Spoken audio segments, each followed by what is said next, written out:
যে কোনো রাইটারের ক্ষেত্রে যেটা হয় যে কেন লিখি এইটা নিয়ে পৃথিবীতে সম্ভবত 200 লেখক ইন্টারভিউ দিচ্ছে।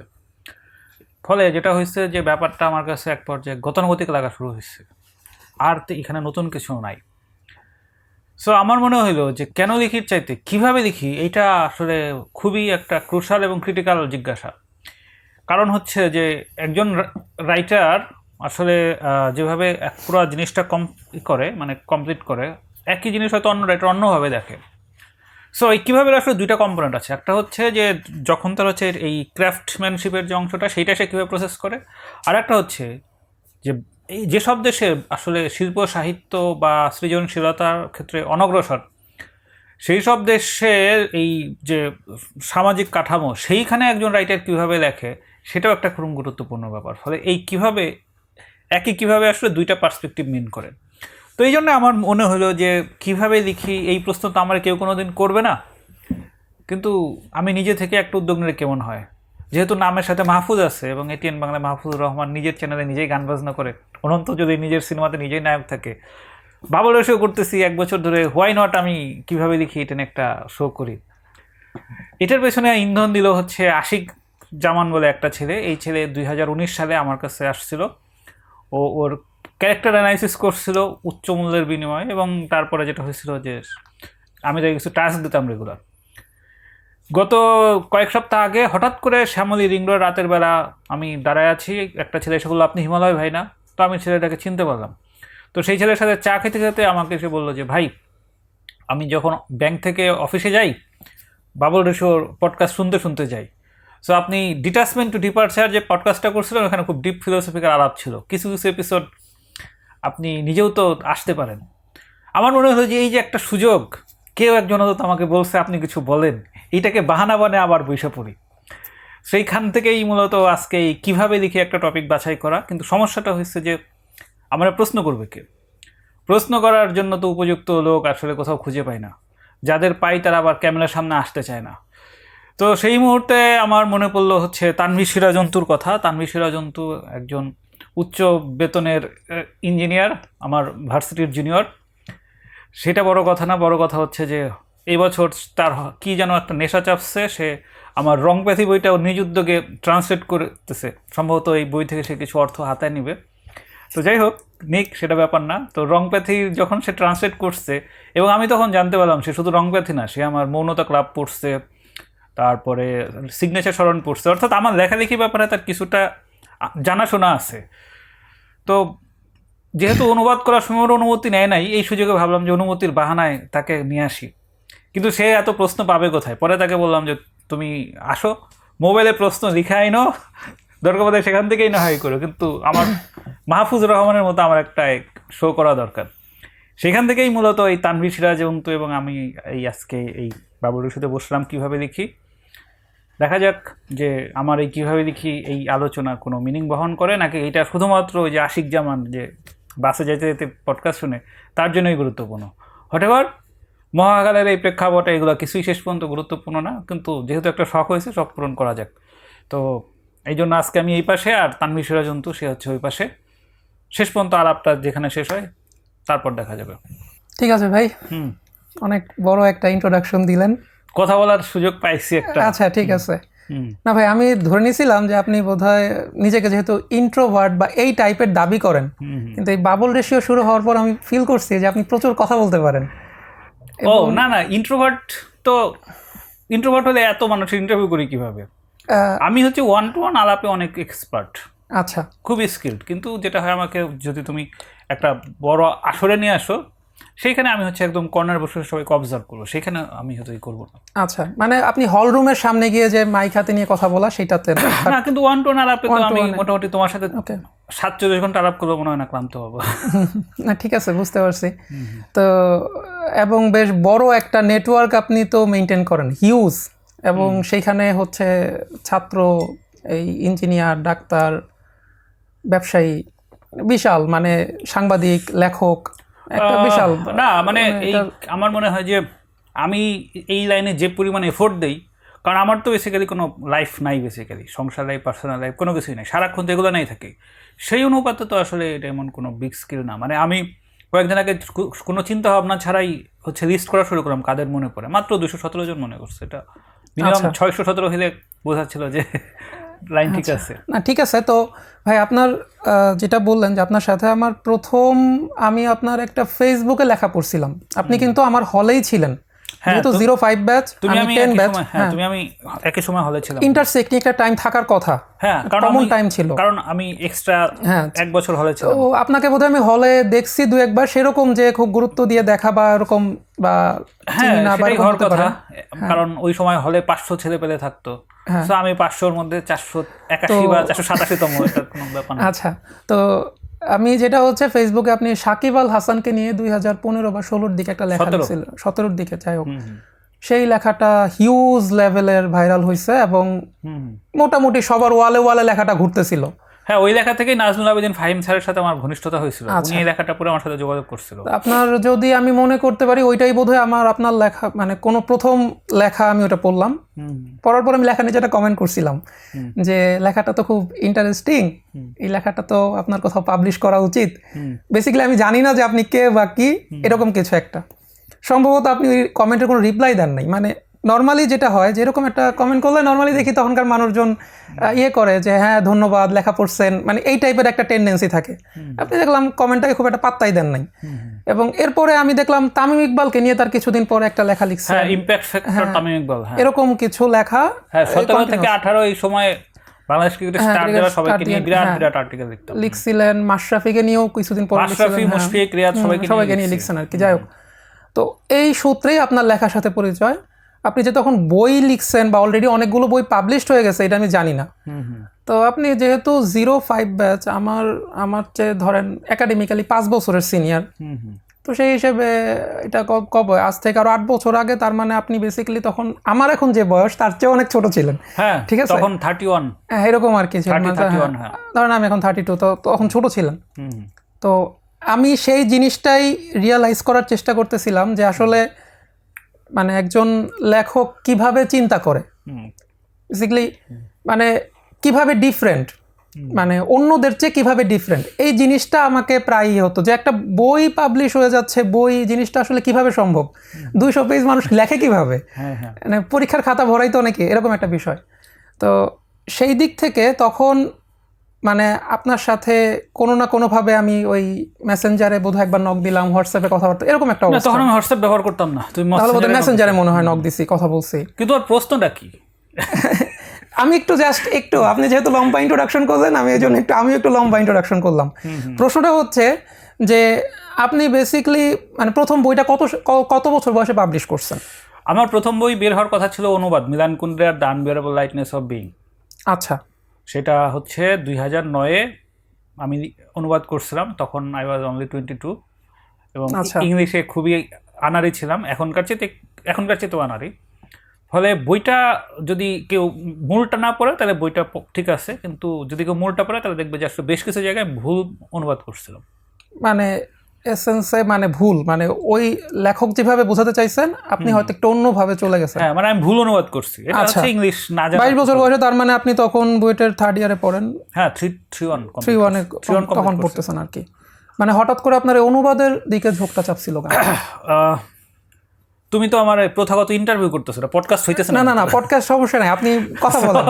যেটা হচ্ছে যে অনুবাদটা করছিলাম বেসিক্যালি হচ্ছে মাহবুব মোর্শেদ ভাইয়ের সাথে, যেহেতু আমার ঘনিষ্ঠতা ছিল, উনি আমাকে বলতেছিলেন যে অনুবাদ করবেন কিনা। তো ওইখান থেকেই ওইটা করলাম, খুবই খাটাখাটনি করে মাত্র 36 বা 47 দিনে পুরো জিনিসটা অনুবাদ করলাম। ওনার প্রকাশক ছিল ভাষাচিত্রের সোহেল ভাই, ওনার ফ্রেন্ড। তো ওনার ওখানে দিলাম, 2010-এর মেলায় আসার কথা, কিন্তু শেষ পর্যন্ত বইটা আসে নাই। তো বইটা না আসাতে আমি খুবই হতাশ হয়েছিলাম, হওয়ার কথা। ওই বয়স অল্প, রক্ত গরম, এবং মন জুড়ে লেখক হওয়ার বিরাট বাসনা। তো বইমেলাতে ওই সময় ভাষাচিত্রের স্টলে ওনাদের প্রকাশিত যে সমস্ত লেখকের নাম ছিল, ওই ব্যানারে আমার নামও ছিল। ফলে অনেককে বইলে ফেলছে যে আমার বই আসতেছে, যখন আসলো না তখন আর কি একটু খারাপ লাগছিল। তো এই হতাশা থেকে হচ্ছে একদিন এই সোহাগ ভাইয়ের সাথে গাড়িতে ফিরতেছিলাম, সোহাগ ভাই বলল, অনুবাদ করে কী হবে, তুমি তো নিজেই অনেক ভালো লেখো, তুমি সামহারিন ব্লগে তোমার যে সমস্ত লেখা আছে ওগুলা দিয়েই তো একটা বই করা যেতে পারে। তো ওইভাবেই 2011-তে প্রযত্নে হন্তা বই হলো, ওইটা আমার প্রথম প্রকাশিত বই, এবং পরবর্তীতে যেটা হয়েছিল যে আর একটা ব্লগার ছিল শূন্য আরণ্যক, উনি সম্ভবত কানাডায় থাকেন, ওনার সাথে আমার কখনো সামনাসামনি দেখা হয় নাই।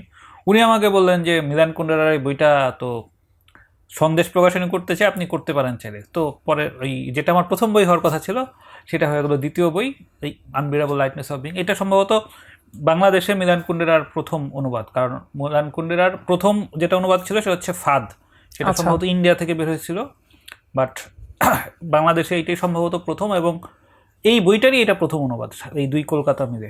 এখন অবশ্য আরও অনেকে অনুবাদ করছে, কিন্তু ওইটা ওই সময়টাই প্রথম ছিল। আচ্ছা, সো এই তো আপনি যেহেতু ওই যে কিভাবে লিখি কনসেপ্টটা, এটা নিয়ে তো পডকাস্ট বা এটাই, সেই জন্য বেসিক্যালি আপনার জার্নিটা একটু জানা দরকার। আমার কাছে মনে হচ্ছে যে একটু ব্যাকগ্রাউন্ড স্টাডি করে তারপর সামনে এগুলো সবার জন্য হবে। তো ঠিক আছে, আপনি 22 বছর বয়সে প্রথম বই লিখলেন, আপনার লেখালেখি করার অনেক স্বাদ বা এই জিনিসটা, মানে এই জিনিসটা কেন মনে হলো আপনার কাছে যে আপনি লেখালেখি করার খুব শখ, এইটা এই ফিলটা কেন হলো? এইটার তো মানে আমি আসলে আমার আশপাশের মানুষজনের দ্বারা কখনো ফ্যাসিনেটেড হয়ে নাই। আমি আসলে 7-8 বছর বয়স থেকেই 7 বছর বয়স থেকে বেসিক্যালি মানুষের ইন্টারভিউ করি। তো ইন্টারভিউ করতে করতে একটা ঘোরের মধ্যে থাকতাম, এবং ওই সময় থেকেই বায়োগ্রাফি পড়তাম। তো বায়োগ্রাফি পড়তে গিয়ে Jacques Rousseau, Leonardo da Vinci, John Milton, বা মনে করো দান্তে, শেক্সপিয়ার, ভলতেয়ার, এই ধরনের মানুষজন আমাকে এত বেশি অ্যাট্রাক্ট করলো, আশপাশের সমস্ত মানুষকে তখন আমার কাছে খুব পানসে এবং বোরিং মনে হওয়া শুরু হলো। আচ্ছা, সো আমার মনে হলো যে জীবনে যদি কিছু হই, আমাকে আসলে হয় রাইটার হইতে হবে, অথবা মিউজিশিয়ান হইতে হবে, অথবা হচ্ছে আর্টিস্ট হইতে হবে। কিন্তু আমি দেখলাম যে আমি সোজা করে একটা দাগও দিতে পারি না। আচ্ছা, তো আর্টিস্ট আমাকে তো হবে না।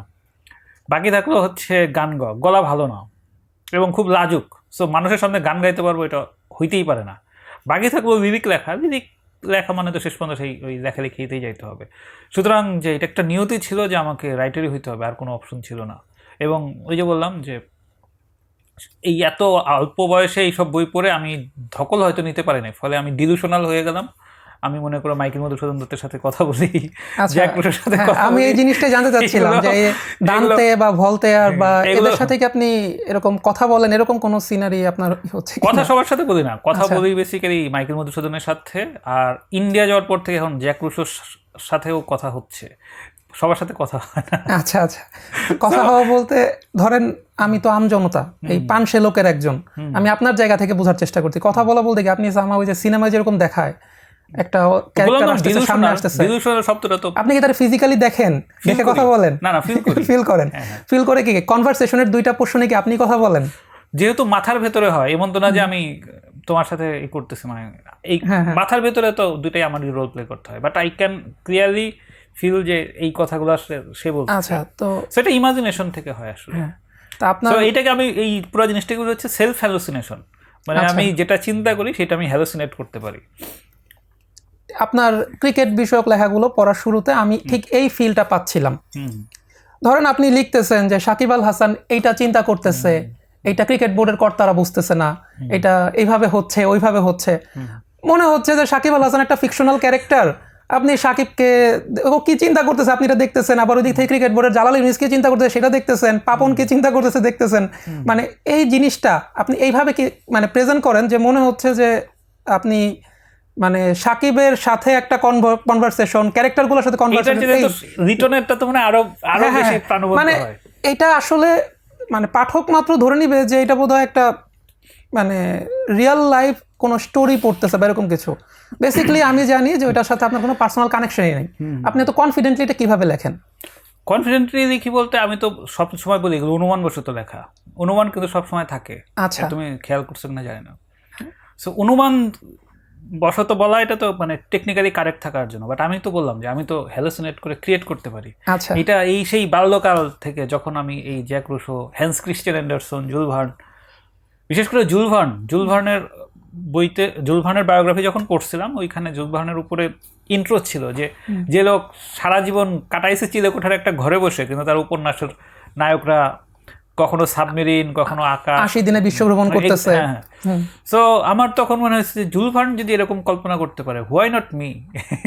আচ্ছা, তো এইসব আর কি, মানে ওই যে বললাম যে এই খুব মানে 7-8 বছরের বাচ্চা তো আসলে অনেক ছোট, ওই বয়সে এইসব পড়ার কারণে যেটা হয়েছে যে আশপাশের কোনো মানুষই আমাকে অ্যাট্রাক্ট করে নাই, এখনো করে না।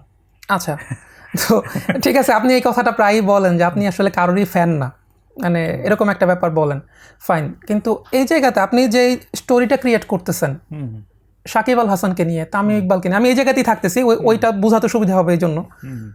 স্টোরিটা তো সত্য না, হ্যাঁ আপনি ক্রিয়েট করতেছেন। আমি সবসময় বলি এটা আমার অনুমান, ফাইন। বাট যারা আপনার পাঠক তারা ধরে নিচ্ছে যে আচ্ছা এইটাই তো ঘটনা, এইটাই তো হচ্ছে, একটা মাস কি বলে মানে একটা তৈরি হচ্ছে না। কিন্তু এই জায়গাটাতে আপনি আসলে, আমি অনুমানের জায়গায় কিন্তু কোরিলেট করি যে এই ফ্যাক্ট দেখে দেখে আমার মনে হচ্ছে, জাস্ট আমি কিন্তু গল্প বলি না। তুমি যদি আমার লেখাগুলো আবার পড়ো তাহলে দেখবা যে আমি যে আমার এই অনুমানটা বলতেছি আপনি অনেকগুলো ব্যাকগ্রাউন্ড রিজনিং থাকে যে এটা হইতে পারে, শার্লক হোমসের মতো করে এটার সাথে এটা কানেক্ট করতে থাকেন, কানেক্ট করা যায় তো। আচ্ছা, মানে এই জায়গা থেকে ধরেন কানেক্ট করা যাচ্ছে, আপনি লজিক্যালি কানেক্ট করতেছেন, কিন্তু এইখান থেকে যখন একটা জনমত গড়ে উঠতেছে বা জনবিরোধ গড়ে উঠতেছে, আইদার জনমত গড়বে না জনবিরোধ গড়বে, এরকম মানে এইটার পেছনে আপনি কোনো এথিক্যাল দায় অনুভব করেন বা ফিল হয় আপনার? এটা আসলে তুমি যেটা বলতেছো ইথিক্স, লেখকের ইথিক্স আসলে কি? লেখকের ইথিক্স যদি হয়, লেখকের ইথিক্সের এই প্রশ্নটার অ্যান্সার আমি তোমাকে অন্য একটা প্রশ্নের দিব, যখন তোমাকে জিজ্ঞেস করবা যে লেখক হিসেবে আপনি নিজেকে 10-এর মধ্যে কত দিবেন। আচ্ছা, ঠিক আছে, এটা আমরা না হয় আলোচনা শেষ দিকে যেই জিজ্ঞেস করব। হ্যাঁ হ্যাঁ, আমরা সবকিছু শেষ পরে। কিন্তু যদি ওইটার কথা বলো যে জনমত বা জনবিরোধ, আমি হচ্ছে এই আলাপটা তুমি বারবার ক্রিকেটের দিকে নিয়ে যাওয়াতে যেটা হইতেছে যে আলাপটার কিন্তু ওয়েট কমে যাচ্ছে। তুমি ক্রিকেট থেকে অন্য জায়গায় নিয়ে গেলে ঠিক আছে, আমি অন্য জায়গায় নিয়ে যাবো, সমস্যা নেই। সহজ কথা বলি যে আমি যেখানে বলে দিচ্ছি যে এগুলো হচ্ছে আমার হাইপোথিসিস, এগুলো প্রুভেন ফ্যাক্ট না, তারপরেও যদি কেউ প্রভাবিত হয় সেইটা তুমি নির্বোধ হওয়ার দায়িত্ব আমার না। আচ্ছা, তাই না? যদি আমি বলতাম যে যেমন ধরো যে কন্টেন্ট ক্রিয়েটররা যেটা করে খুব কনফিডেন্টলি বলে, আমি বারবার বলে দিচ্ছি যে আমার অনুমান এইটা। এখন তুমি বলতে তাহলে আপনার অনুমান করার দরকার কি? আমার অনুমান করা দরকার কি দরকার না সেটা কি তুমি আমাকে বলবা। আচ্ছা, ঠিক আছে, বুঝতে পারছি। তো এখন নীতি নৈতিকতার কথাটাই যেহেতু আসলো, আপনার সিগনেচার স্মরণ বইটাকে আপনি তো বলেন যে মানে একদম যেটা মডার্ন এথিক্সের একটা দ্বন্দ্ব নিয়ে বইটা আমি পড়ছি, অনেক জায়গাতেই হচ্ছে অনেক বেশি কনফ্লিক্টিং, একই সাথে মনে হচ্ছে এটা ভালো এটা খারাপ, এটা ডিফারেন্ট পার্সপেক্টিভ থেকে দেখা একটা জিনিস। তো নৈতিকতার ব্যাপারটাকে আপনি আসলে ডিফারেন্ট পার্সপেক্টিভে দেখছেন, ভালো। এখন একজন লোক যদি নীতিহীন হয়, আপনি আসলে তাকে জাজ করবেন কিভাবে? ওকে, সো নীতিহীন বা নীতিহীন বলতে আপনি কি বুঝেন সেই জায়গাতে এখানে আমাদের যেটা বাংলা ভাষার কিছু প্রবলেম আছে। বাংলা ভাষার প্রবলেমটা হইতেছে যে অনেকগুলা শব্দের বাংলা পরিভাষা একই। যেমন ধরো তুমি ইথিক্সকেও নীতি বলতেছো, আবার যখন প্রিন্সিপাল বলো তখনও সেটা নীতি। তাহলে কি প্রিন্সিপাল এবং ইথিক্স দুটা সেম জিনিস? না। সো পৃথিবীতে এমন কোনো মানুষ নাই যারা আসলে কোনো প্রিন্সিপাল নাই, মানে সে গাইডেড বাই প্রিন্সিপাল না, এরকম মানুষ হওয়া সম্ভব না। আচ্ছা, সো পৃথিবীতে প্রত্যেকটা মানুষই তার কোনো একটা সুনির্দিষ্ট প্রিন্সিপাল মেনে চলে, হোক সেটা অ্যাকসেপ্টেবল অথবা আনঅ্যাকসেপ্টেবল, বা তার একটা প্রিন্সিপাল আছে।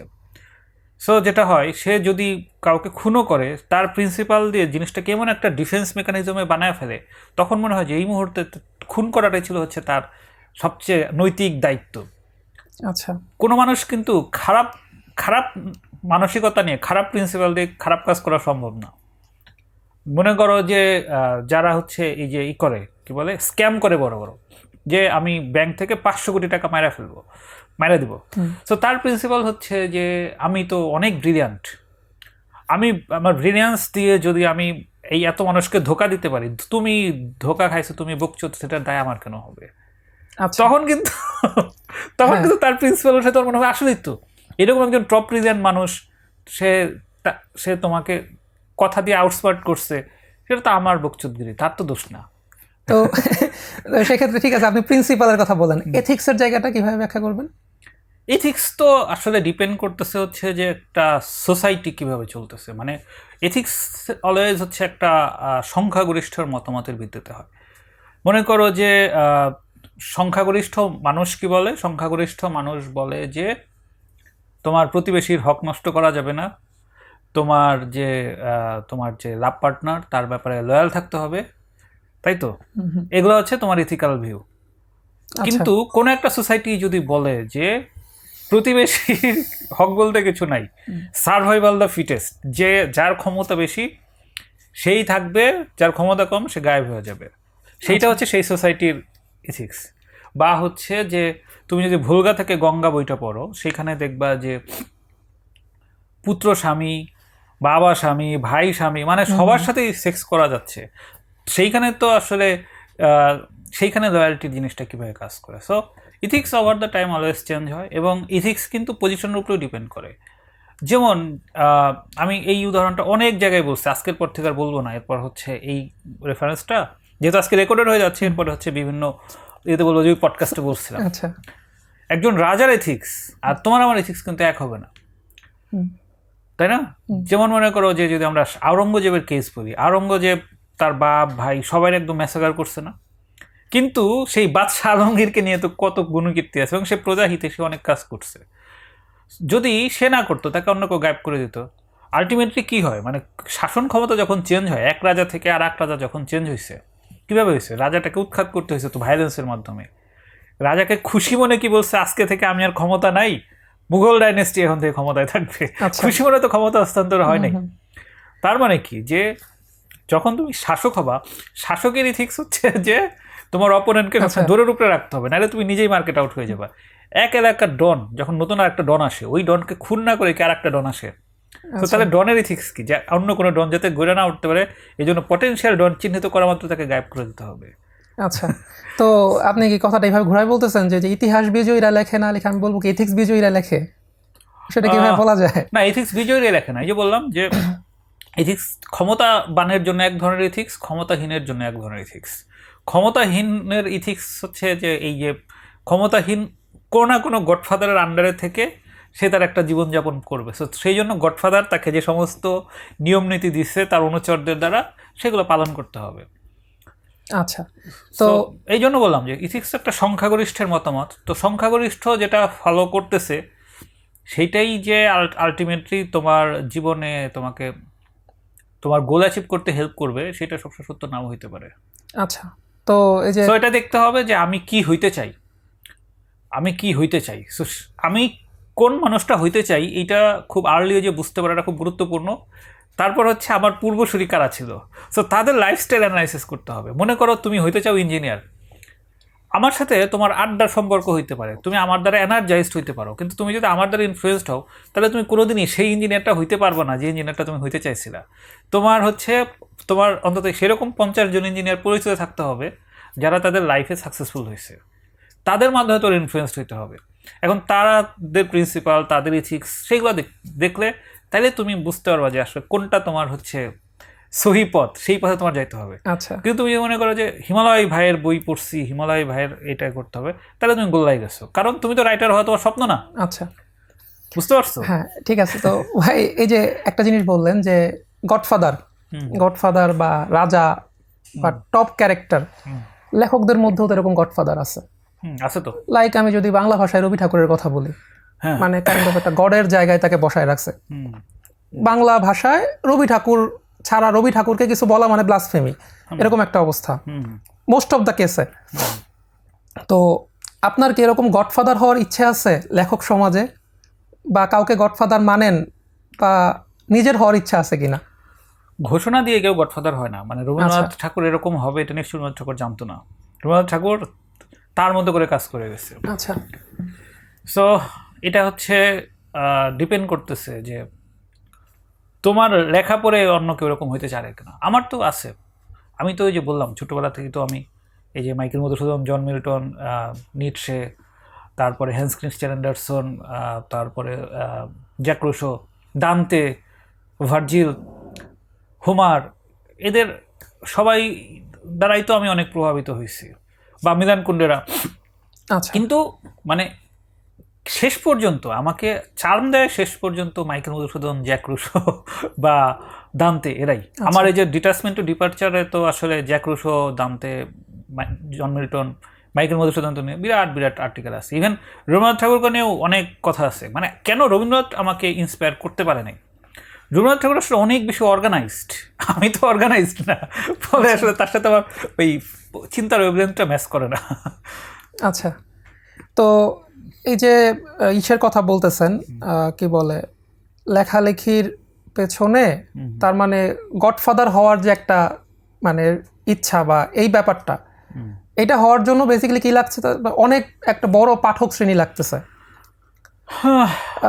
আমি জাস্ট একটু জিনিসটা এরকম যে আপনার লেখালেখিটা বেসিক্যালি লেখকরা বলে যে আমি পাঠককে খুশি করার জন্য লিখতেছি না, অ্যাট দ্য সেম টাইম আবার পাঠককুলও লাগতেছে, বড় একটা পাঠককুল লাগতেছে। আদারওয়াইজ মানে একটা ভক্তকুল না গড়ে উঠলে বেসিক্যালি আপনি গডফাদার হতে পারবেন না। তো এই যে প্যারাডক্সটা আপনার কাছে আসলে মানে কি, বা আপনি আসলে এটা কিভাবে হ্যান্ডেল করেন, এটা নিয়ে কি মনে করেন? মানুষ আমার লেখা পড়ুক, এটা আমি সবসময় চাই। লেখা পড়ে যদি কেউ ভালো বলে খুব ভালো লাগে, কেউ যদি পড়ে না হয় কি বলে, পড়ে বলে যে শেষ করতে পারি নাই, তখন বোঝার চেষ্টা করি যে আমার লেখার গ্যাপগুলো কোথায়। সো বেশি মানুষ বই পড়লে তো অবশ্যই ভালো লাগতো, কিন্তু একই সাথে বেশি মানুষ আমার বই পড়লে আমি কিছুটা কনফিউজড হয়ে পড়ি যে তার মানে আমার তো বেসিক আইডিওলজি হচ্ছে anarchism. So anarchist as a person, anarchist, I am more of anarchist. অধিকাংশ মানুষ যদি আমার বই পড়া আসলে লাইক করা শুরু করে, তাহলে তখন দুটা জিনিস ঘটতে পারে। হয় সোসাইটিতে একটা বড় চেঞ্জ আসতেছে, অথবা হাই চান্স যে আমি আসলে গড়পড়তা হয়ে গেছি, মানে আমার পক্ষে অ্যানার্কিস্ট কোনো আইডিয়া বলা সম্ভব হইতেছে না, মানে আমি সেই আর কনফ্লিক্টিং জিনিসপত্র করতে পারতেছে না। ফলে আমি কখনোই চাইবো না যে আমার বই আসলে অনেক মানুষ পড়ুক, মানে আমি চাইবো না যে আমার বই মানে একবারে 20,000 30,000 কপি বিক্রি হোক, কিন্তু এই 300-400 কপি বিক্রি হোক এটাও চাইবো না। আমি চাইবো যে প্রত্যেক বছর আমার বই অন্তত 600-700-800 মানুষ পড়ুক, সেটা চাই, এবং সেটা কন্টিনিউয়াসলি চলতে থাকুক, তো ওইটা চাই। আমি এটাই জানতে চাচ্ছিলাম যে এই যে প্যারাডক্সটা, এই যে দুইটা জিনিসের কনফ্লিক্ট, আপনি চাচ্ছেন না 30,000 কপি বিক্রি হোক, আবার এটাও চাচ্ছেন না যে 200 কপি বিক্রি হোক, আরেকটু বাড়ুক। এই অপটিমাম লেভেলটা আসলে কিভাবে ঠিক করেন? ওই যে মানে এটা ডিপেন্ড করতেছে হচ্ছে যে আমাদের দেশের মানে আমি যে বইগুলো লিখি এগুলো আসলে এজ বার কত। সো আমার মতে যে আমার বইয়ের আসলে কি বলে 23 বয়সের আগে কারো আমার বই পড়া উচিত না। আচ্ছা, সো আর রেটেড, হ্যাঁ, মানে আমার বই 23+ হওয়া উচিত, এবং 45 এর পরে আমার বই আসলে একজন মানুষ কেন পড়বে, তার তো জীবন দেখা হয়ে গেছে। বেসিক্যালি আমি কী নিয়ে ডিল করি, মানে আমি তো গল্প, কবিতা, উপন্যাস লিখি না।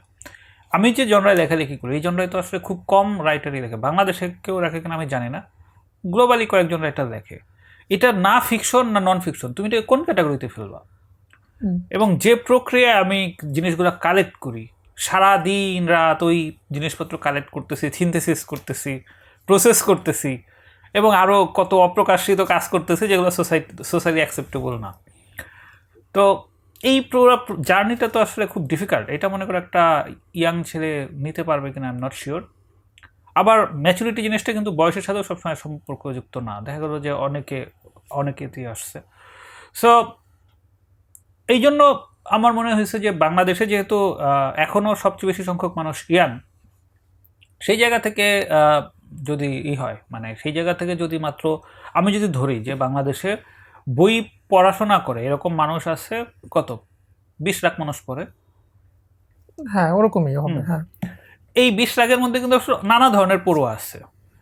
সো আমি চাই যে মনে করো যে যারা একটু এই কঠিন ধরনের কাঠখোট্টা ধরনের বই পড়ে, এই সংখ্যাটা হয়তো 50,000 আছে কাঠখোট্টা ধরনের বই। সো এই বইটা হয়তো 50,000 আছে, তার যদি মনে করো 1% হয় তাহলে কত হয়? 50,000 1% কত? তাহলে 1,000 না, কত? 50,000-এর 10% হচ্ছে 5,000, মানে 500। সো 500 থেকে 700 এই লেভেলে পড়ুক। আচ্ছা, সো এই 500 থেকে 700 এটা মনে করো প্রতি 3 বছর 4 বছর পর আবার নতুন করে আপডেট হোক, কারণ ওই এজ বারে তো নতুন মাল ঢুকবে, এইটাই আর কি, ওই জায়গা থেকেই জিনিসটা র্যান্ডম ক্যালকুলেট করা। আচ্ছা, তো আপনার কাছে কি মনে হয় যে লেখালেখি মিডিয়াটা থাকবে না কেন? মানে আমি যদি বলতে চাই, ধরেন একটা সময় ছিল মুখে মুখে মানুষের মেসেজ ট্রান্সফার হতো, আজ থেকে যদি 2000-3000 বছর আগে বলি, কোনো কোথাও লিখিত ছিল না, তাদের গুরুর কথা শিষ্য ট্রান্সফার করতে, শিষ্যের কথা এরকম। এরপরে লেখালেখি মিডিয়াটা আসলো, তারপরে বই আসলো বা এরকম হলো। এখন যেটা হয়েছে, বেশিরভাগ মানুষ তো অডিও ভিজুয়াল মিডিয়াতে, মানুষের মূল কথা হচ্ছে টাইম স্প্যান খুবই কম। একটানা 10 পেজ পড়ার মতন ধৈর্য এই যুগে খুব কম ছেলে পুলেরই আছে। 10 পেজ টানা পড়তে পারবে না। আপনি হয়তো আপনার ইয়াং এজে 200 পেজের বইও টানা পড়ছেন। এই জায়গাটাকে আপনি আসলে ঠিক কিভাবে করবেন যে আপনি একটা 200 পেজের বই লিখতেছেন, এক বসে আমি 10 পেজ পড়তে পারতেছি না, আমার ধৈর্য শেষ। এই অবস্থায় আপনার বই পাঠক কিভাবে পাবেন, বা লেখালেখি জিনিসটা আসলে এক্সিস্ট করবে কিনা 20 বছর পরে, 30 বছর পরে? মানে যে কোনো ক্রাইসিস, সেইখান থেকেই আসলে নতুন নতুন ভ্যালু তৈরি হয়। এই যে এখন যেহেতু বলতেছে মানুষের অ্যাটেনশন স্প্যান কম, 10 মিনিটের বেশি রাখতে পারে না, ফলে এখনই হচ্ছে সবচেয়ে ভ্যালুয়েবল যে, মানে এখনই হচ্ছে যারা একটু সামান্য কোয়ালিটি আছে তাদের ভ্যালু বার বেড়ে যাওয়ার সম্ভাবনা অনেক অনেক বেশি, কারণ এখন হচ্ছে ভ্যালুলেস জিনিসপত্র আশপাশে অনেক বেশি।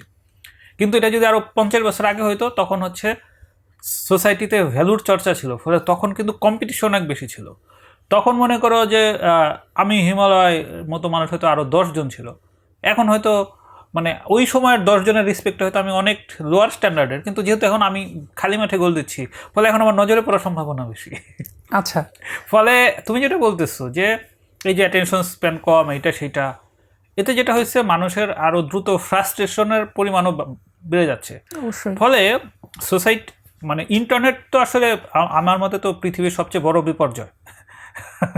আচ্ছা, যদিও আমি এই যে শো করতেছি এটা ইন্টারনেটেই লোকজন দেখবে, কিন্তু তারপরেও আমার মনে হয় যে এই শোটা ইন্টারনেটে না দেখলে এমন কিছু লস হতো না, বরং আমরা যদি কি বলে বরিশালে, নীলফামারী, এরকম বিভিন্ন জায়গায় জায়গায় গিয়ে আলাপ করতাম, লোকজন হয়তো সেটা মেবি মোর মিনিংফুল হতো। সো ইন্টারনেট যেহেতু পৃথিবীর সবচেয়ে বড় বিপর্যয়, এই বিপর্যয়ের পরে যে চেঞ্জগুলো হয়েছে সেটার বয়স তো খুব বেশি দিন না, মানে কত 30 বছর ম্যাক্সিমাম। মানে বাংলাদেশে ইন্টারনেট, মানে আমরা যখন বুয়েটে পড়তাম তখনও তো আমাদের হলে ইন্টারনেট ছিল না, আমাদের ইন্টারনেট আসলো 2007-এ, তখন হচ্ছে আমরা 1-2 শেষ করছি। ইন্টারনেটের জায়গায় সোশ্যাল মিডিয়া বলা একটু স্পেসিফিক হয় 2004 সালে বা ওরকম। তখন হলে ইন্টারনেট ছিল না তো। আচ্ছা, সো ফেসবুক তো 2008-এ যখন হলো তখনও তো খুব লিমিটেড ছিল, বাংলায় তো তখন লেখা যেত না, ইংলিশেই করতে হতো। ফলে এই যে এই ইন্টারনেটের যে বিপর্যয়, এই বিপর্যয় যদি আমরা 40 বা 50 বছর ক্যালকুলেট করি, সেটা কিন্তু এখনও হয় নাই। এখনও ইন্টারনেট বিপর্যয় হচ্ছে আর্লি স্টেজ, ফলে এখন একটা ম্যাসাকার টাইপ চলতেছে। আমাদের কিছুটা ব্যাড লাক এবং একই সাথে আমরা লাকি যে আমাদের লাইফের প্রাইম সময়টা আমরা এই বিপর্যয়ের মধ্যে আছি, ফলে এই বিপর্যয়ের সাক্ষী হিসেবে আমরা যে কন্টেন্টগুলো ক্রিয়েট করতেছি, যখন এই বিপর্যয়ের জন্য লোকজন আবার রেসিপি খুঁজবে বা অন্য কিছু খুঁজবে, তখন হয়তো এই জিনিসগুলো আবার ভ্যালুয়েবল হবে। ফলে এই ইন্টারনেটের এই বিপর্যয় এইটা থাকবে না, পৃথিবী ইন্টারনেটের এই দাবানল থেকে মুক্ত, মানে পুরোপুরি মুক্ত না হলেও অনেকখানি মুক্ত হবে। সো তখন আবার এই অভ্যাসগুলো চেঞ্জ হবে, ভ্যালু নিয়ে চিন্তা ভাবনা হবে, আইডিয়াস নিয়ে চিন্তা ভাবনা হবে। কারণ এখন যেটা হইতেছে, এখন তো আসলে এই গার্মেন্টসে যেরকম একটা শার্টের মাপ দেওয়া থাকে, ওইভাবেই লোকজন ডাইস বানায়, ওইভাবে একটা সবগুলো শার্ট ওরকম হয়। এখনকার পৃথিবী কিন্তু আলটিমেটলি ডাইস মানুষ বানানোর প্রবণতা। আমরা যখন ছোট ছিলাম তখন একজন মানুষ থেকে আর একজন মানুষকে অনেক আলাদা করতে পারতাম চিন্তায়, বৈশিষ্ট্যে। এখন দেখতেও একরকম হয়ে যাচ্ছে। হ্যাঁ, মানে এখন কিন্তু মানে খুব বেশি আলাদা করতে পারি না মানুষজনের কাছে। তার মানে কি, মানুষের আসলে যত তার কনজাম্পশন বাড়ছে, তার ভেতরে অপশন কমে গেছে, বুঝতে পারছো? ফলে এইটা তো কোনো সাস্টেনেবল মডেল না। আচ্ছা, এই মডেল ডেফিনেটলি কলাপস করবে এবং তখন আবার এই জিনিসগুলো হবে। ফলে বই থাকবে না, এটা আমার কখনোই মনে হয় না। এটা যদি বলো তাহলে এটা হচ্ছে সাময়িক ডেটার ভিত্তিতে সুপারফিশিয়াল কিছু আইডিয়া, কিন্তু এটা কাজ করবে না, এটা আমি ড্যাম শিওর। ঠিক আছে, তো সেক্ষেত্রে আপনি তো প্রচুর চিঠি লেখেন। হ্যাঁ হ্যাঁ, তো চিঠি লেখার সময় আমি বলতে চাচ্ছি যে আপনি যখন টাইপ করে লেখেন, চিঠি লেখেন, আপনার ব্রেইন স্পিডে কোনটার সাথে বেশি সিঙ্ক্রোনাইজ হয়? চিঠি তো আমি হাতে লিখি। হাতে লেখেন, হ্যাঁ। সো হাতে চিঠি লেখার তো এটা আমার ওই লেখালেখির প্রশিক্ষণের একটা অংশ। আচ্ছা, কারণ হচ্ছে যে আমার হাতে চিঠি লেখার মূল নীতি হচ্ছে নো কাটাকাটি। যখন আমি পিসিতে লিখি তখন তো একটা লাইন লিখি, আবার শেষ করার পর আবার পড়তে পারি, তখন পছন্দ হলে এডিট করি। তাহলে যেটা হয় আমার ব্রেন একটু তখন ক্যাজুয়াল হয়ে যায়, তখন আমি আর পুরো ওই ফুল হার্টেড হয়ে কাজ করতে পারি না। একটা হাফ হার্টেড, লিটন দাসের মতো হাফ হার্টেড শর্ট খেলে খেলে বই লিখতে থাকি। কিন্তু যখন আমি চিঠি লিখি, কোনো শব্দ এডিট করা যাবে না, তখন কি হয় আমার খুব অ্যাকুরেটলি চিন্তা করতে হয় যে বাক্যটা কী লিখবো, শব্দটা কী লিখবো। এইটা যখন আমি প্রতিদিন চিঠি লিখি, তুমি জানো যে আসলে আমি কী পরিমাণ চিঠি লিখি, আনবিলিভেবল ব্যাপার। কিন্তু খুব বেদনাদায়ক যে যাদের চিঠি লিখে ওর চিঠি রিপ্লাই দেয় না, এটা খুব বেদনাদায়ক, বাট স্টিল আমি এটা অ্যাকসেপ্ট করে নিচ্ছি। সো যখন আমি এই যে চিঠিগুলা হাতে লিখতেছি, অ্যাকুরেটলি চিন্তা করার ক্ষেত্রে চিঠি আসলে তখন আমাকে হ্যাভিলি হেল্প করে। একজ্যাক্ট শব্দ, একজ্যাক্ট বাক্য, একজ্যাক্ট উপমা, একজ্যাক্ট মেটাফোর, এই জিনিসগুলো তখন আমাকে খুবই ইনারভাবে বিল্ড আপ করে। ফলে তুমি যদি বলো যে আমার লেখালেখির কোথায়, মানে মূল স্ট্রেংথটা কোথা থেকে আসছে বা মূল জ্বালানি কোত্থেকে পাচ্ছি, সেটা হচ্ছে এই যে চিঠি লেখার সময় যে আমি অ্যাকুরেটলি চিন্তা করি, এইটা থেকে আসলে। নইলে আমার বইগুলো কিন্তু অনেক বড় বড় না, মানে আমার কিন্তু তুমি যে 200 পৃষ্ঠার বললা, আমার প্রথম দিককার 2-1টা বই ছাড়া 200 পৃষ্ঠার কোনো বই কিন্তু নাই, সবই কিন্তু অনেক বড় বড়। কিন্তু এই বইগুলো লিখি কত অল্প সময়ে। আচ্ছা, সিগনেচার স্মরণ কয়দিনে লিখছি? 22 দিনে, তাই না? অত মোটা একটা বই 22 দিনে লিখছি। সো এত ফাস্ট আমি লিখি কিভাবে? আচ্ছা, এটা তো আমার ওই যে ব্যাক অফ দ্য তো ওই প্রশিক্ষণটা, এত এত চিঠি লেখার কারণে। তো লিটন দাসের কথা যেহেতু বললেন, আরও কিছু এরকম ক্যারেক্টার আছে যেগুলোকে আপনি অবসেশন বলে বলেন, যে আপনার এরকম ক্যারেক্টার অবসেশন আছে বা এই জিনিসটা, এইটা ঠিক আপনাকে কিভাবে লেখালেখির সাথে এটা কিভাবে রিলেট হয়, অবসেশনগুলো বা এগুলো? অবসেশন তো ছোটবেলায় একটু ভদ্র ছিলাম এই জন্য বলতাম, এখন এটাকে বলি সেক্স ফ্যান্টাসি। আচ্ছা, সেক্স ফ্যান্টাসি, ওকে, আমরা সেক্স ফ্যান্টাসি বলি। হ্যাঁ, বলেন, এটা আসলে ঠিক আপনার মানে বইয়ের ক্যারেক্টারগুলো তৈরি করতে কিভাবে হেল্প করে, বা আপনি আসলে কোন ক্যারেক্টারকে কিভাবে, মানে অবসেশনটা আপনার লেখালেখিতে কিভাবে প্রভাব ফেলে? এই যে এত এত চিঠি লিখি, মানে কোনো একটা ছেলেকে ভেবে চিঠি লিখতে গেলে তো ওই টেস্টটা ভেতর থেকে আসবে না। কিন্তু যখন কোনো একটা মহিলাকে ভেবে আমি চিঠি লিখি, তখন তো মনে করো যে একদম ভেতরে যত এনার্জি আছে সব খরচ, সব সেইভাবে ডেভেলপ করে। এমন না যে আমার চিঠিতে আমি শুধুমাত্র 2 জনকে চিঠিতে আমি রোমান্টিক কথাবার্তা লিখি, বাকি যাদের চিঠি লিখি সেখানে কোনো রোমান্টিক কথাবার্তা থাকে না। কিন্তু ওই যে যেটা হয় যে আমি আমার ওই আইডিয়াগুলো যখন লিখে ফেলি, তখন তার কাছে নিজের ভাবমূর্তি রক্ষার জন্য হলেও সেগুলো তখন আমার কাজ করতে হয়। তো ওইভাবে যেটা হয় যে এত এত মানুষকে যখন চিন্তা করি, তখন তার একটা ক্যারেক্টার আমার মধ্যে তৈরি হয়ে যায়। সো আমি যখন তাকে চিঠি লিখি, সেই চিঠিটা নিয়ে কীভাবে ডিল করে, তার প্রফেশনে সে কীরকম, এসব কিছু নিয়ে তখন আমার নিজের মধ্যে তখন আলাদা একটা রিয়েলিটি তৈরি হয়ে যায়। সেই রিয়েলিটিতে তখন সে অন্যভাবে বিচরণ করে। ফলে যেটা হয় যে সে বাস্তব জীবনের সাথে ওই ক্যারেক্টারটা হয়তো 200% অমিল, কিন্তু এইভাবে আসলে ক্যারেক্টারগুলো হয়ে যায়। যদি তারা আসলে আমার ব্যাপারে আগ্রহ দেখাইতো, তাহলে হয়তো তারা স্থায়ী ক্যারেক্টার নাও হইতে পারতো, বা বলা যায় না, অন্য কোনো ক্যারেক্টার হয়ে যেত। যেমন তুমি যদি দান্তের ডিভাইন কমেডির এটা পড়ার ফলে, সেটা আমার এই বইতে আছে। দান্তের ডিভাইন কমেডিতে বিয়াত্রিস নামের যে লেডি ক্যারেক্টারটার কথা আছে, তার সাথে তার জীবনের প্রথম দেখা হয়েছিল হচ্ছে 9 বয়সে। ওই 9 বয়সে তাকে দেখেই তার প্রেম হয়েছিল, মানে প্রেম বোধ করছিল। এরপরে আরেকবার দেখা হয়েছিল হচ্ছে 18 বয়সে। আচ্ছা, 24 বয়সে তো বিয়াত্রিস মারাই গেল, কিন্তু সেই বিয়াত্রিসকে ভেবে দেখো সে কত বড় কিছু লিখে ফেলছে। বিয়াত্রিস জানতেও পারলো না যে সে দান্তের এত বড় একটা ক্রিয়েশনের অংশ হয়ে গেছে। বা জ্যাক রুশোর কথা যদি বলো, জ্যাক রুশোকে যে এই যে ডি ওয়ারেন্স নামের যে মহিলা, যে তার চেয়ে বয়সে 12 বছরের বড়, সে তো তাকে যখন তার বাসায় আশ্রয় দিল এবং তাদের মধ্যে যখন একটা রিলেশনশিপ ডেভেলপ হলো, এবং এই ডি ওয়ারেন্স তাকে যেভাবে পৃষ্ঠপোষকতা করে যেভাবে গ্রো করলো, সো এই ধরনের জিনিসপত্র আসলে লাগে। বা তুমি মাইকেল মধুসূদন দত্তের হেনরিয়েটার কেসটা যদি দেখো, সো মাইকেল মধুসূদন দত্তের জীবনের সবচেয়ে প্রোডাক্টিভ সময় হচ্ছে 1859 থেকে 1866। এই সময়ে তার সবচেয়ে গুরুত্বপূর্ণ কাজগুলো সেই সময় করছিল। তার আগে পছেই কিন্তু হেনরিয়েটা হচ্ছে তার সাথে সে কলকাতায় থাকা শুরু করছিল। আচ্ছা, সো আমার ওই ফ্যান্টাসিগুলা এইসবভাবে তারা হচ্ছে আমাকে ইনার অনেক ডেভেলপ করতে হেল্প করে। ঠিক আছে, আপনি এগুলো মানে ফ্যান্টাসাইজ করতেছেন, কিন্তু ফ্যান্টাসাইজ বলতে আমি বোঝাচ্ছি আপনি যেহেতু সেক্সুয়াল ফ্যান্টাসির কথা বললেনই, কিন্তু আপনি এই জায়গাটাতে মনে হয় খুব প্রিজার্ভ আপনার বইগুলোতে মানে সেক্স ব্যাপারটা খুবই রাগ ঢাক করে বোরখা পরায় আসতেছে এরকম একটা সিচুয়েশন মানে সেক্স ব্যাপারটার ব্যাপারে যেন আপনি কেমন একটু লোক পালায় পালায় বেড়াচ্ছেন বা পলায় করতেছেন এরকম একটা সিচুয়েশন এই জায়গাটাতে আপনার এই ভিউটা কেন মানে এরকমটা কেন মানে এই যে যাদের ক্যারেক্টার বানাই তারা তো কেউ আমার প্রতি ইন্টারেস্টেড না, যদি কেউ আমার প্রতি ইন্টারেস্টেড হয়তো তাইলে হয়তো তখন হয়তো জিনিসগুলো অন্যভাবে কাজ করতো। ফলে মানে এটার আর কোনো ব্যাখ্যা নাই আসলে। আচ্ছা, কেউ ইন্টারেস্টেড না এটা আসলে বুঝতে পারছি, হ্যাঁ আপনি যাদের নিয়ে ফ্যান্টাসি করতেছেন তারা হয়তো আপনার প্রতি ইন্টারেস্টেড না এরকম একটা সিচুয়েশন, কিন্তু মানে আপনার লাইফে আপনি আসলে এই যে সেক্স ব্যাপারটাকে কিভাবে দেখেন? যে ধরেন অনেক মানুষ তো পলিগ্যামি হয়, অনেক রাইটার আছে, আপনি অবশ্য কবিতা হয়তো ওইভাবে পড়েন না বা কবিতা নিয়ে নাই, যেমন বাংলাদেশের রুদ্র মোহাম্মদ শহীদুল্লাহ বা এরকম কাজী নজরুল ইসলামের ব্যাপারেও বলা যায় প্রচুর পলিগ্যামাস লাইফ লিড করতেন তারা। মানুষ মাত্রই পলিগ্যামাস, মানে আলাদা করে কাজী নজরুল ইসলাম বা রুদ্র মোহাম্মদ, আমি লেখকদের কথা বলতেছি, মানে মানুষ মাত্রই পলিগ্যামাস বলতে লেখকদের যেহেতু আমরা একটু অন্যভাবে ট্রিট করি, মানে তাদের কথা বলতেছি কারণ তারা খুব অ্যাক্টিভলি পলিগ্যামাস লাইফ লিড করতো। তো আপনি এই জায়গাটাতে নিজের আসলে অবস্থানটা কি মনে করেন? আচ্ছা, এটার জন্য তোমাকে বুঝতে হবে যে মানুষের সাথে কোন প্রাণীর সবচেয়ে ভালো ম্যাচ করে। মানুষের সাথে সবচেয়ে ভালো ম্যাচ করে হচ্ছে ব্যাঙের আর হচ্ছে ভেড়ার। আচ্ছা, সো অন্যান্য প্রাণী বেশিরভাগই কিন্তু খুব শর্ট লাইফড, মানে অল্প কিছুদিন বাঁচে। সো যেটা হচ্ছে যে তাদের একটা মেটিং সিজন থাকে, কিন্তু মানুষ খুব পিকুলার একটা প্রাণী। মানুষ খুব দীর্ঘ সময় সে সেক্সুয়ালি অ্যাক্টিভ থাকে, মানে একটা ছেলে 60 বছর পর্যন্ত সেক্সুয়ালি অ্যাক্টিভ থাকে, কেউ তো 70 বছর পর্যন্তই থাকে।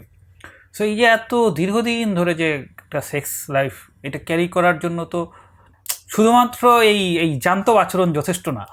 যেমন ব্যাঙের যখন মিটিং সিজন হয়, ব্যাঙ পুরুষ ব্যাঙ করে কি নারী ব্যাঙকে আকৃষ্ট করার জন্য নানা ধরনের ডাকাডাকি করে। পুরুষের ক্ষেত্রেও এক্স্যাক্টলি মানুষের ক্ষেত্রেও সেম ঘটনাই ঘটে, সেও দেখা যাচ্ছে যে আসলে মেয়েদের নানাভাবে অ্যাট্রাক্ট করার জন্য অনেক কিছু করে। সো আমার ক্ষেত্রে যেটা হয়, আমার কাছে যৌনতা বিষয়টা হচ্ছে আমার কারোর প্রতি অ্যাট্রাকশন বোধ করার ক্ষেত্রে প্রথমত মানে আমার এটা আসলে মুগ্ধতা থেকে আসে না, আমার আসলে হচ্ছে মমতা থেকে। সো আমি যদি কারোর প্রতি মমতা বোধ করতে না পারি, এই মমতা মানে কিন্তু সিম্প্যাথি না, লোকজন আবার ভুল ভাবে, সিম্প্যাথি কিন্তু এক ধরনের এক্সপ্লয়টেশন। সিম্প্যাথি থেকে না, মানে মমতা মানে হচ্ছে যে তার প্রতি একটা নির্ভর থাকতে পারি, তার জন্য কিছু স্যাক্রিফাইস করতে ইচ্ছা করে। সো এই মমতা তো আসলে কারোকে দেখে হবে না, মানে সুন্দর চেহারা একটা মেয়েকে দেখলে আমারও ভালো লাগে, কিন্তু আমার তো মিউজিয়ামের সামনে দাঁড়ায় থাকতেও খুব ভালো লাগে। আচ্ছা, যখন আমি এই মিউজিয়ামের সামনে ঘুরি, বিশেষ করে ইন্ডিয়াতে তো আমি এই অনেক মিউজিয়ামে গেছি, কত মিউজিয়ামে গেছি ঠিক নাই।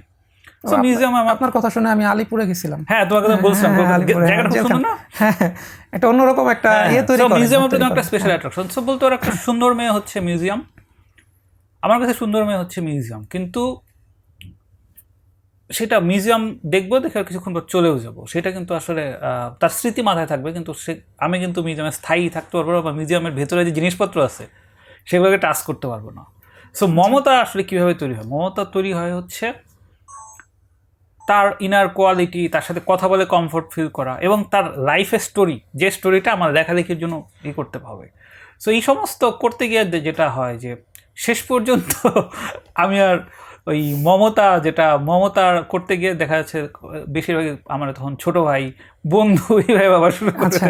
সো এই যে সিগনেচার স্মরণ যাকে ভেবে লিখছিলাম, সপ্তমী আমাকে একবার বলতেছিল যে তোর প্রতি কোনো মেয়ে আসলে প্রেম বোধ করবে না, তোর সাথে বড় জোর 3-4 মাস পর 1 ঘন্টা গল্প করা যেতে পারে, কারণ তুই কি করতে পারিস না, তুই জোকস বলতে পারিস না, তুই পার্টি করতে পারিস না, পার্টি মানে হচ্ছে যে করা, তুই ড্রাইভ করতে পারিস না, আবার তুই হচ্ছে দেখা যাচ্ছে চটং কথা বলে যাস, বা তুই দেখতে ওইরকম গুড লুকিং না, তাইলে একটা মেয়ে ঠিক কী কারণে তোর প্রতি প্রেম বোধ করবো? তুই বরং ছোটো ভাই হিসেবে খুব ভালো, তুই বন্ধু হিসেবে খুব ভালো। সো আমার এই তুমি যে এটা বললা, আমার হচ্ছে নিজের শাহিন আলম মনে হয় সমস্ত।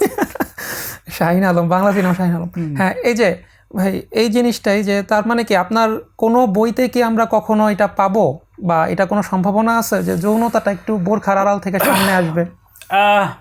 বলা যায় না, যদি ওরকম কোনো ক্যারেক্টার পেয়ে যাই যে আমাকে ছোট ভাই ভাববে না। আচ্ছা।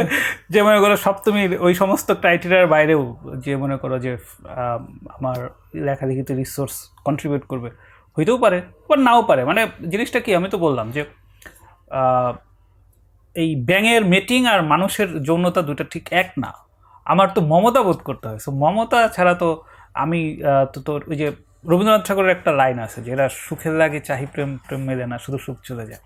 সো আমি তো শুধুমাত্র হুকিংয়ের জন্য আসলে কখনো কাউকে টাচ করব না, বুঝতে পারছো? সো আমার কাছে তো এইটা আমার ইয়ের সাথে, ভ্যালুসের সাথে যায় না। আমার ভ্যালুস হচ্ছে মমতা বোধ করতে হয়। মমতা বোধ করতে হলে একটা লম্বা সময় স্পেন্ড করতে হয়, ফিল করতে হয়। সো আচ্ছা, এমন না যে আমি খুব কনজারভেটিভ। আমি তো 4 জনের প্রতি তো আমার মমতা তৈরি হয়েছে, কিন্তু 4 জনের কেউ ছোট ভাই ভাবে, কেউ কেউ ফ্রেন্ড ভাবে।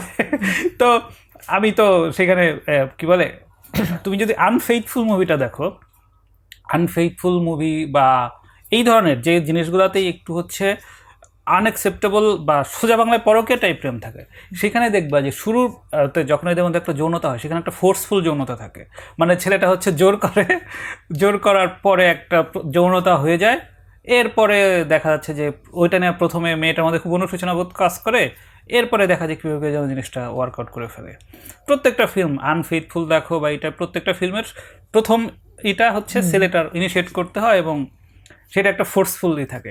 সো আমি তো মানে তো আমার তুমি যদি আমার প্রিন্সিপাল বলো, আমি 3টা প্রিন্সিপাল খুব কঠোরভাবে মেনে চলি। একটা হচ্ছে যে খাবারের প্রয়োজন ব্যতীত কোনো প্রকার প্রাণী হত্যা করি না। আচ্ছা, সো আমার সারা জীবনের ইতিহাসেই প্রাণী হত্যার কোনোই নাই, এবং আমি সকল প্রকার প্রাণী হত্যার খুব বিপক্ষে। তেলাপোকা ইঁদুর এগুলোও কিছু মারেন না? না না, কোনোদিন না। আমি আচ্ছা, বললাম তো, আচ্ছা, আচ্ছা। শুধুমাত্র খাবারের প্রয়োজন। হুম, হুম।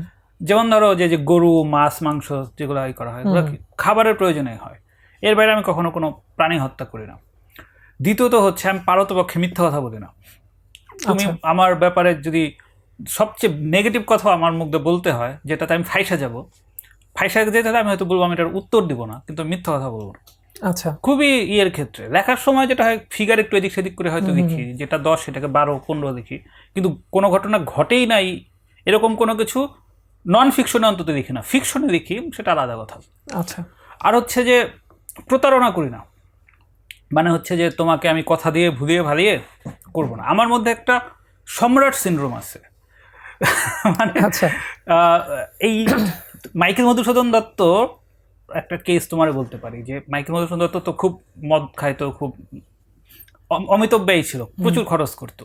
সো একদম সে যখন মরার ইয়েতে হাসপাতালে ভর্তি হয়ে আছে লিভার সিরোসিসে, তার সাথে দেখা করতে আসছে তার বন্ধু গৌরব বসাক আর হচ্ছে একটা লোক। তো সেই লোক তার কাছে 450 টাকা পায় আর কি, মধুসূদন তার কাছে 450 টাকা লোন করছে। তো মধুসূদন ওই সময় তাকে বলতেছে তোমার কাছে টাকা পয়সা আছে? বলতেছে না। বলে কত আছে? বলছে 1.5 টাকা আছে। সে সেই 1.5 টাকা নিয়ে সে হচ্ছে নার্সকে বকশিস দিচ্ছে যে তুমি আমার সেবা করছো, রাখো। তো আমার ব্যাপারটা অনেকটা সেরকম, আমি করি। সো যেটা হয়েছে যে আমি বড়শি দিয়ে মাছ ধরাটা, এটাকে আমি এটা এটা হচ্ছে আমার কাছে এক ধরনের প্রতারণা।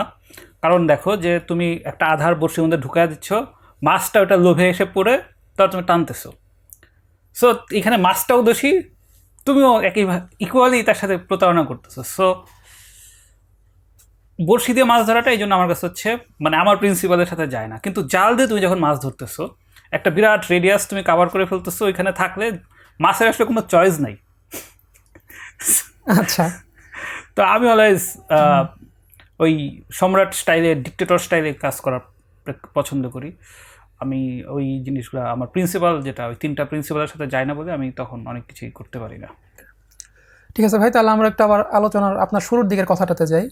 আপনি বললে মানে আপনি কারো ফ্যান না, বা কোনো মানুষজনের প্রতি আপনার ওই ফ্যান্টাসিটা নাই বা এ নাই, কিন্তু আবার ঘুরে ফিরে ওই যে দান্তে, মাইকেল মধুসূদন দত্ত, এদের নাম বারবার, রুশো নাম বারবার আসতেছে। আপনি কি তাহলে এদের ফ্যান, নাকি আসলে মানে এদেরকে ফলো করেন বা এদের বই বেশি পড়েছেন কি আসলে, এটাকে কিভাবে ব্যাখ্যা করবেন? না, জিনিসটা হলো প্রথমে বলে যে ফ্যান জিনিসটা আসলে কি। ফ্যান মানে হচ্ছে যে তুমি যখন একজন মানুষের ফ্যান তখনই হবা যখন হচ্ছে তুমি তার ব্যাপারে সকল প্রকার প্রশ্ন করে ফেলবা, বন্ধ করে ফেলবা, এবং তার জন্য তুমি হচ্ছে নিজে একটা সেফগার্ড হবা, মানে তাকে কেউ কিছু বললে তোমার খারাপ লাগা শুরু হবে। হ্যাঁ, খারাপ লাগা শুরু হবে। ফলে যেটা হয় যে তুমি তার প্রতি এক ধরনের কমপ্লিটলি সাবমিসিভ হয়ে যাবা। তো এতে যেটা হয়, যেহেতু আমি ক্রিটিক্যালি দেখতে পছন্দ করি, অ্যানালিটিক্যাল হওয়ার চেষ্টা করি, সো এই জন্য আমার এই পলিসির কারণে ফ্যান হওয়া সম্ভব না। কারণ হচ্ছে যে একটা মানুষের একই সাথে আলো থাকে এবং একই সাথে অন্ধকারও থাকে। আমি একটা ডায়লগ সবসময় বলি যে যাকে আসলে আমি গালি দিই না তাকে আমি কিসও করি না। সো আমার কিস করার জন্য তার গালি দেওয়া খুব ইম্পর্টেন্ট। তো গালি দিলে তো তখন তো আর ফ্যান হওয়া সম্ভব না। সো এই জন্য মনে করো যে তুমি যদি এখন আমার মাকে নিয়ে একটা গালি দাও, আমার একেবারেই খারাপ লাগবে না। আচ্ছা, বা আমার বউ বাচ্চার নিয়ে খারাপ কথা হলো, আমি কিছুই ফিল করবো না। সো আমার ওই ব্যাপারটা নাই, কাজ করে না।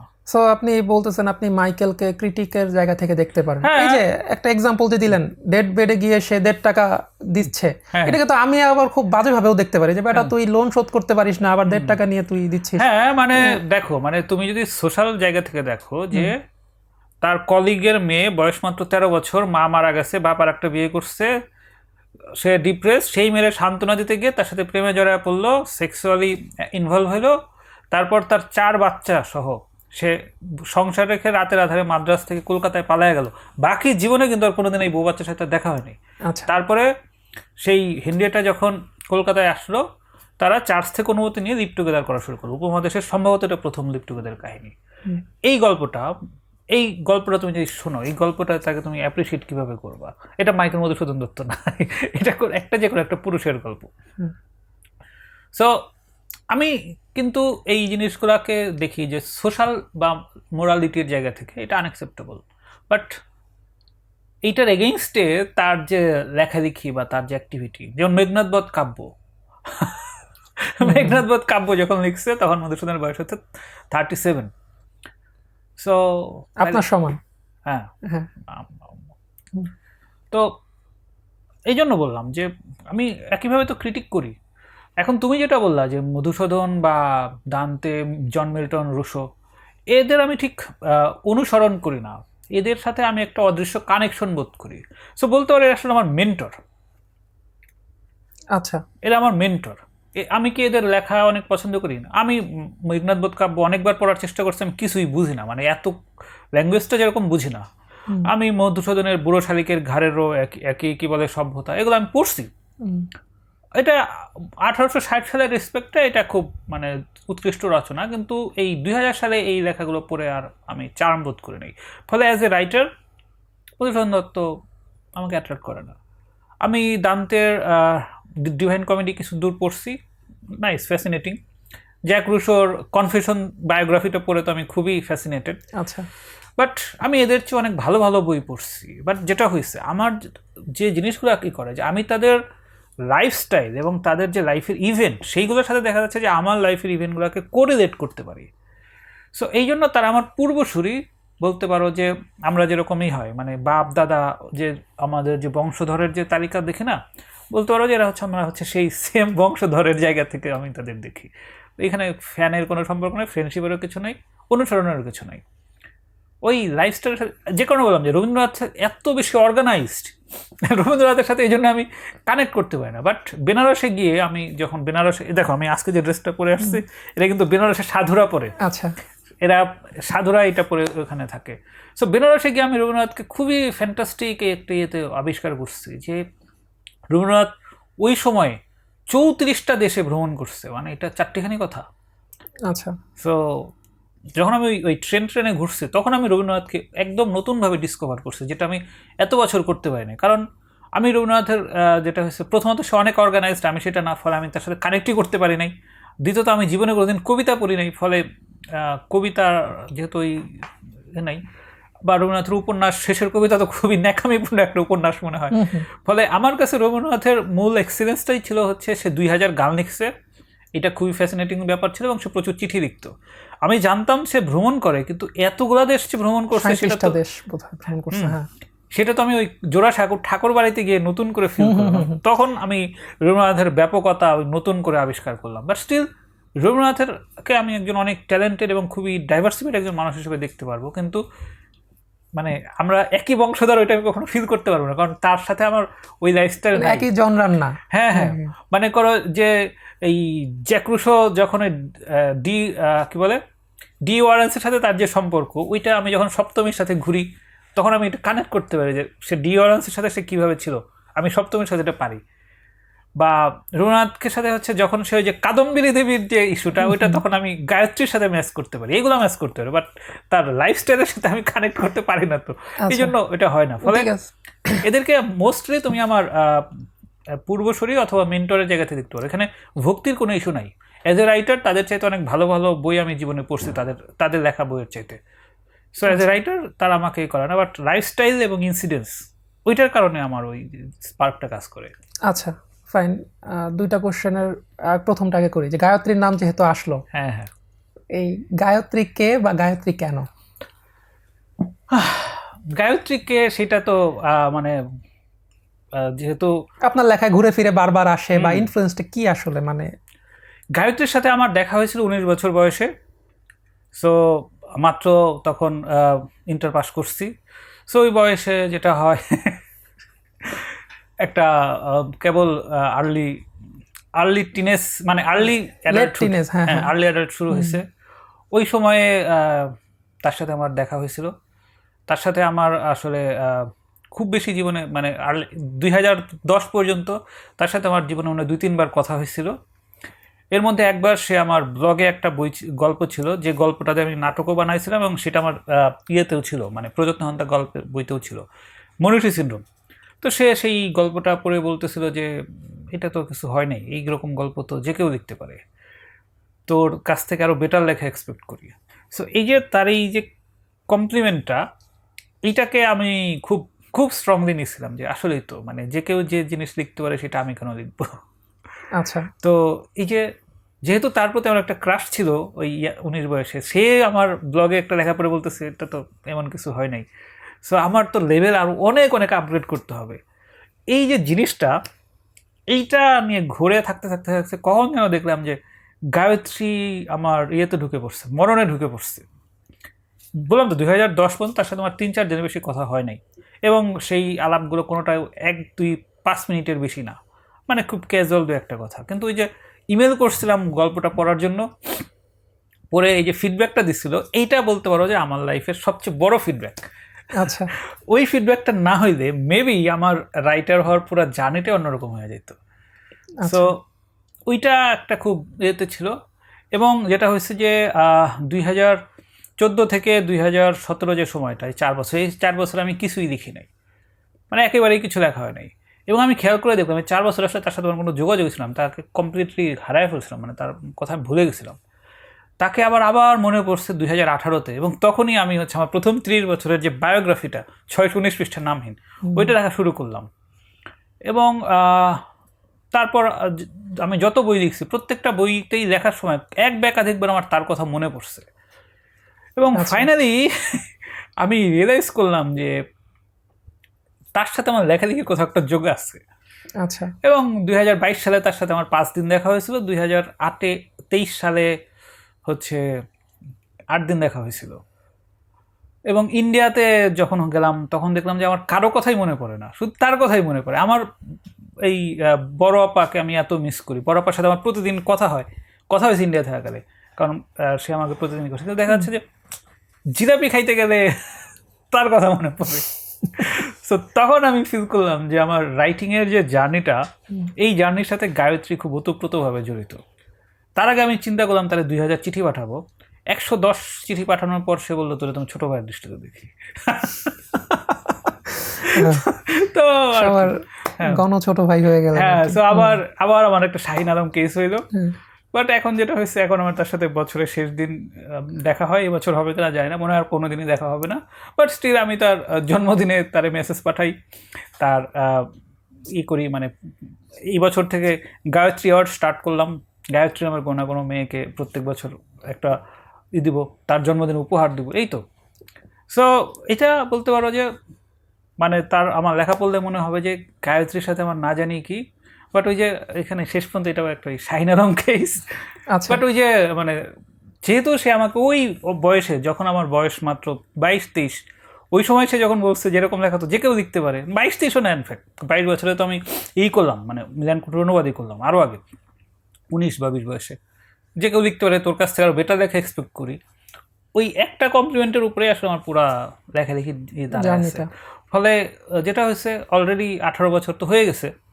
এত লম্বা সময় যখন তুমি একটা জিনিসকে ক্যারেক্টারকে লালন করছেন। হ্যাঁ হ্যাঁ, ফলে আমি ওই যে বললাম, মানে দান্তের সাথে বিয়াত্রিসের যে কেসটা, এটা আমি তখন খুব ভালোভাবে ফিল করতে পারি যে কেন আচ্ছা। বিয়াত্রিসকে দান্তে সারা জীবন ভুলে না, এবং কেন আমি গায়ত্রীকে ক্যারি করি। বাট রিয়েল লাইফে গায়ত্রী কোথায়? তার আচ্ছা। মানে তার লাইফে হয়তো সে জানেও না হয়তো যে সে কোনো এত বছর আগে আমার একটা লেখা পড়ে এই মন্তব্য করছিল। আমি শিওর যদি আমাদের জিজ্ঞেস করি যে 16 বছর আগে যে আপনি একটা লেখা পড়ছিলেন, মনে হয় না সে সেটা মনে রাখছে, আদৌ এটার কোনো এক্সিস্ট করে। সো মানুষ এভাবে চিন্তা করতে পারে, এটা কোনো ব্যাপার না। বা এই যে যখন চিঠি টিঠি পড়ে সে জানতে পারছে সে অনেক ভ্যালুয়েবল, সে সোশ্যাল নানা ইস্যু বা এই সমস্ত কারণে সে গায়েব হয়ে গেছে, তাতে কি আসে যায়? আমার তো কাউকে ফিল করতে তাদের সশরীরে দেখা বা কথা বলা জরুরি না। Okay fine. এই যে সোশ্যাল বিভিন্ন এই যে মাইকেল মধুসূদন দত্ত নিয়ে এত কথা বলি, সে তো সে কবেই মরে গেছে, কি হয়েছে তাতে? ব্যাপার না, জাস্ট সে পৃথিবীতে কোথাও না কোথাও বেঁচে আছে, ইনফরমেশনটা জানাই যথেষ্ট। তো এই যে সোশ্যাল ইস্যুর কথা বললেন, এই যে আপনি মাল্টিপল উইমেন ক্যারেক্টার বা লেডি ক্যারেক্টার নিয়ে যে আপনার ফ্যাসিনেশন, এইটাকে যদি কেউ যুব সমাজের জন্য অবক্ষয় সূচক কিছু একটা মনে করে, যে এরকম অনেক অনেক মেয়ে নিয়ে ফ্যান্টাসি করতেছে, অনেক অনেক মেয়ের সাথে অ্যাক্টিভ বা ইনঅ্যাক্টিভ রিলেশন মেনটেন করতেছে, এইটার জন্য কি আপনি নিজেকে দায় এড়াবেন কিভাবে, বা দায় কি করবেন? আচ্ছা, তাহলে প্রথম কথা হলো যে আমি তো জীবনে প্রায় 16,000 মানুষের ইন্টারভিউ করছি। 16,000? হ্যাঁ, এখন আর গুনে রাখি না, লাস্ট যখন হিসাব রাখছিলাম তখন 16,000 মতো ছিল। তোমার কি মনে হয় যে এইখানে 1,000 মেয়ে আছে? মানে মেয়েদের কথা অনেকবার আসে, তো সেই জন্য আমি মানে না না, মানে স্ট্যাটিস্টিক্যালি বলি। হ্যাঁ হ্যাঁ হ্যাঁ। সো তার মানে দেখো যে আমার যে স্যাম্পল সাইজ, এখানে কিন্তু আসলে অনেক বেশি মেল ডমিনেন্ট। আচ্ছা। বা মনে করো যে আমার সাথে যাদের খুব রেগুলার আলাপ হয়, সেইখানে ছেলের সংখ্যা তো মেয়ের সংখ্যার চেয়ে তো অনেক অনেক বেশি। ইভেন আমার বইয়ের পাঠক যদি দেখো, আমার বইয়ের 300 পাঠকের মধ্যে মেয়ে পাঠক তো আমার মনে হয় না 20 জনও আছে। সো যেটা হয়েছে, মানে এক একটা প্রফেশনের এক একটা মানে নিড থাকে। যেমন মনে করো যে এই রাইটার, সে কয়েকদিন পর পর প্রেমে পড়বে, সেখান থেকে নতুন নতুন, স্বাভাবিক ব্যাপার। সো রাইটার কি শিক্ষক? মানে সে কি সমাজে কোনো শিক্ষা দেওয়ার উদ্দেশ্যে লেখে, নাকি সে সার্জন, মানে সে হার্ট সার্জারি করতেছে, মগজ সার্জারি করতেছে? আমার কাছে রাইটারকে মনে হয় হচ্ছে ডোম। সো ডোম যখন হয় তখন হচ্ছে ডোম একজন মানুষের মগজ এবং বডিকে ব্যবচ্ছেদ করতেছে, খুব ভাবে, মানে দায়িত্ব পালন করছে। ব্যবচ্ছেদ করতে গিয়ে সে দেখা যাচ্ছে যে কি হয়, সে নানা জিনিসপত্র বের করে আনে। সো আমার এই রানিং বইতে আমি একটা এই ব্যাপারে ডায়লগ লিখছিলাম যে আমার পছন্দের প্রাণী দাঁড়কাক, প্রিয় গন্তব্য হচ্ছে ডাস্টবিন। সো একজন ডোম হয়ে আমি ওই ডাস্টবিনের ওখানে বসে যখন পুরা সোসাইটিকে দেখি, তখন পুরো পৃথিবীটাকে আমার কাছে মর্গ মনে হয়। ফলে ডোমের মডেল লাগে না, ডোমের মেডেল লাগে না, ডোমের জন্য উৎকৃষ্ট মানে সারাবন তাহরা হলেই যথেষ্ট। সো এখন তুমি যদি বলো যে নৈতিক অবক্ষয়ের যে ব্যাপারটা, মানে বই বা দায়বদ্ধতা, মানে ধরো যে সোসাইটিতে যে পরকীয়া বলো বা এই ট্রাস্ট ভঙ্গ করার যে ইস্যু বলো, এই যে এই সমস্ত লোকজন যারা, এরা কি আসলে বই পড়ে এটা হয়েছে নাকি আগে থেকেই ছিল? মানে তাহলে প্রথম প্রশ্ন হচ্ছে এইটা। সো ওইটা হিসাব করে দেখো, স্টাডি করে দেখো। দ্বিতীয় প্রশ্ন হচ্ছে যে তুমি আমার এইটা দেখতেছো, মানে রেসলিংয়ে আগে যেটা হইতো, please don't try this at home. তাহলে কি এখন আমার লেখার সময় করতে হবে যে তুমি লেখকের লেখা পড়ে চিন্তা করো, তাকে ফলো করো না? আমি তো শিক্ষক না, শিক্ষক হওয়ার দায়ও নাই। সো দ্বিতীয় যে ইস্যুটা, সেটা হলো যে এই যে নৈতিকতার যে ধারণা বা ওভারঅল জিনিসটা, আমি তো সব কিছুকে ডিজোন করি। এবং এগুলো করতে গিয়ে আমি কি খুব সাকসেসফুল মানুষ? আমি তো নিজে সাকসেসফুল, মানে সোসাইটির প্রেক্ষিতে তো আমি সাকসেসফুল মানুষ না। আমার হিসাবে আমি অনেক সাকসেসফুল, বিকজ আমার যে টার্গেট ছিল জীবনের প্রায় সবই আমি ডিউ টাইমে অ্যাচিভ করতে পারছি। সো সোসাইটির জায়গা থেকে দেখো, আমার পড়াশোনার প্রেক্ষিতে আমার ক্যারিয়ার কি? No career. লোকজন আমার পাত্তা দেয় না, আমার সেই অর্থে কোনো টাকা পয়সা নাই, কোনো অ্যাসেট নাই, বন্ধু বান্ধব যারা আছে কেউই ভার্সিটি বা কলেজের বন্ধু বান্ধব না, যারা বন্ধু বান্ধব সবাই হচ্ছে লেখালেখি সূত্রে বন্ধু বান্ধব হওয়া। সো আমার এই জীবন যদি দেখো, এই জীবন তো কমপ্লিটলি হচ্ছে একটা প্যাথেটিক পেইনফুল জীবন, তাই না? সো আমার এই আইডেন্টিটি, ক্যারিয়ার, স্ট্যাটাস, রিলেশনশিপ, তারপর ভাবমূর্তি, সব কিছু হারায়, সব কমপ্লিটলি, সব তো লোকসান প্রজেক্ট। তো তুমি আমার লোকসান প্রজেক্টগুলো দেখবা না, শুধু হচ্ছে যে লোকসান প্রজেক্টের এক ফাঁকে যে জিনিসটা দিয়ে তোমার নিজের একটা এসকেপ রুট হচ্ছে, তুমি ডিফেন্স মেকানিজম বানাচ্ছ যে হ্যাঁ আমি তো তার বই পড়ে এটা হয়েছি। এইটা তো খুব একটা লেম কেস ছিল না? মানে আমার লাইফের পেইনগুলো নাও, পেইনগুলো নিলে তাইলে তুমি এই ফ্যান্টাসি পার্টটা নিও। পেইনগুলো যদি না নিতে পারো তাহলে ফ্যান্টাসিতে হাইলাইট করা তো যাবে না। আচ্ছা, তো আপনি যে বললেন 16,000 ইন্টারভিউ, যেটা আপনি লাস্ট রেকর্ড পর্যন্ত বললেন, চিঠি কতগুলো লিখছেন? চিঠি হচ্ছে তাসকে ইসেবা নামে একটা মেয়ে আছে ফেসবুকে, আমি ঠিক জানি না এটার রিয়েল নাম কিনা, কিন্তু এই মেয়েকে আমি একবার আমার একটা পরিসংখ্যান দিয়েছিলাম, ও হিসাব করে বলছিল যে 3,280, সেটাও 2 মাস আগে। তারপরে তো আসলে আরও অনেক চিঠি লিখছি। 3,280? হ্যাঁ। ওকে, চিঠি কাদের লেখেন বা চিঠি লেখা আপনি কাদের সিলেক্ট করেন, কিভাবে কাদের লিখবেন? চিঠি লিখি হচ্ছে মূলত চিঠি লেখার চেষ্টা করি হচ্ছে যে সমস্ত মানুষজনের সাথে অ্যাটাচমেন্ট বোধ করি, অথবা যাকে দেখে মনে হয় যে ক্যারেক্টার হওয়ার মতো, অথবা হচ্ছে যার সাথে মনে হয় যে সামনাসামনি আলাপের চাইতে অন্য আলাপে বেশি মজা পাবো, সেই সমস্ত মানুষজন, অথবা হচ্ছে একেবারেই চিনি না সেই সমস্ত মানুষজন। আর আমার চিঠির একটা বড় পার্ট হচ্ছে বইয়ের ভিতরে অটোগ্রাফ দেওয়া। মানে আমি আমার বই যদি কেউ কেনে, আমি কিন্তু কখনো অটোগ্রাফ দিই না। আমার বইয়ের যে 2টা সাদা পেজ থাকে, 2 সাদা পেজে হচ্ছে চিঠি লিখে দিই। ফলে আমার একটা চিঠির বড় পার্ট ওইভাবে চলে গেছে। তো এভাবে আর কি আমার যেটা হয়েছে যে ওটা একটা গেছে। আর এই কত 10-12-15 জন নারী ক্যারেক্টারও আছে যাদেরকে মনে হয়েছে যে চিঠি লেখা উচিত, তাদেরও লেখা হয়েছে। এবং এদেরকে হচ্ছে মেগা মানে হচ্ছে যে এক একজনকে 70-80-90 এতগুলো করে চিঠি পাঠানো হয়েছে। বাট আমার লাইফের সবচেয়ে বেশি চিঠি বা সবচেয়ে দীর্ঘ চিঠি লেখা হয়েছে আসলে সোহাগ ভাইকে। সোহাগ ভাই যখন বিয়ে হলো 2015-তে, ওনার বিয়েতে আমি 173 পৃষ্ঠার একটা চিঠি লিখছিলাম, হাতে লিখছিলেন? হ্যাঁ, মানে চিঠি তো হাতেই, চিঠি লিখে সেটাকে থিসিস বাইন্ডিং করে বই বানায় ওনাকে গিফট করছিলাম। সোহাগ ভাইয়ের সাথে যদিও আমার লাস্ট 6 বছরে দেখা হয় নাই, মেবি আর হয়তো কোনোদিন হবেও না, বাট স্টিল আমার ধারণা যে ওনার ওই চিঠি উনি এখনও রাখছে এবং ওটা উনি আমৃত্যু রেখে দেবে। ফলে আমি অপ্রাসঙ্গিক হয়ে পড়লেও আমার ওই চিঠিটা ওনার জীবনে প্রাসঙ্গিক থেকে যাবে। আচ্ছা, তো এই যে আপনার একটা অপ্রিয় প্রশ্ন করি, আপনার কাছে অপ্রিয় হবে কিনা জানি না, আমার কাছে একটু অপ্রিয় মনে হবে যে এই যে আপনি যেটা ব্যতিক্রমী কাজগুলো করতেছেন, চিঠি লিখতেছেন, গিফট করতেছেন, লিটন দাস 20-এর উপর রান করলে কই মাছ দিবেন, এই টাইপের যে নানা কারণে গিফট করি। হ্যাঁ, একটা এক্সাম্পল দিলাম আর কি। এগুলো যে করতেছেন বা একটু বলতেছেন যে আমার লাইফে তো সবই মানে রেগুলার না, ইররেগুলার, এই যে হচ্ছে এই যে ব্যতিক্রমী জিনিসটা, এটা কি আপনার মানে কেউ যদি আপনাকে বলে যে এগুলো আরোপিত, জোর করে করতেছে, মানে কেন করতেছে বা এগুলো জোর করে করা, এই জিনিসটাকে আপনি আসলে ঠিক কিভাবে ব্যাখ্যা করবেন? আমার সাথে KM রাকিব নামে একটা ছেলের গত 7-8 মাস ধরে প্রতি মাসে 2-3 বার করে গল্প হয়। KM রাকিব ও হচ্ছে নিজেও রাইটার, ফ্যান্টাস্টিক একটা ছেলে। সো ও আমার এক এপিসোডে একবার আসছিল, ওর সাথে নাম নিয়ে কথা বলতেছিলাম। তো ও আমার এইসব অ্যাক্টিভিটিকে এক সময় গিমিক বলতো। তো গিমিক শব্দটা আমার পছন্দ হয়েছে, যে আমি একজন গিমিকবাজ মানুষ, এগুলা করি মূলত অ্যাটেনশন গ্র্যাব করার জন্য। হ্যাঁ, মানে হইতে পারে, মানে যেহেতু আমি কমপ্লিটলি একজন ফেইল্ড মানুষ সোসাইটির কনটেক্সটে, এই সমস্ত করে যদি একটু আলোচনায় থেকে 2 পয়সা কামাতে পারি, খারাপ কি? আচ্ছা, সেই জায়গায় মানে আমার সব কিছুতে এত কেন ক্ল্যারিফাই করতে হবে?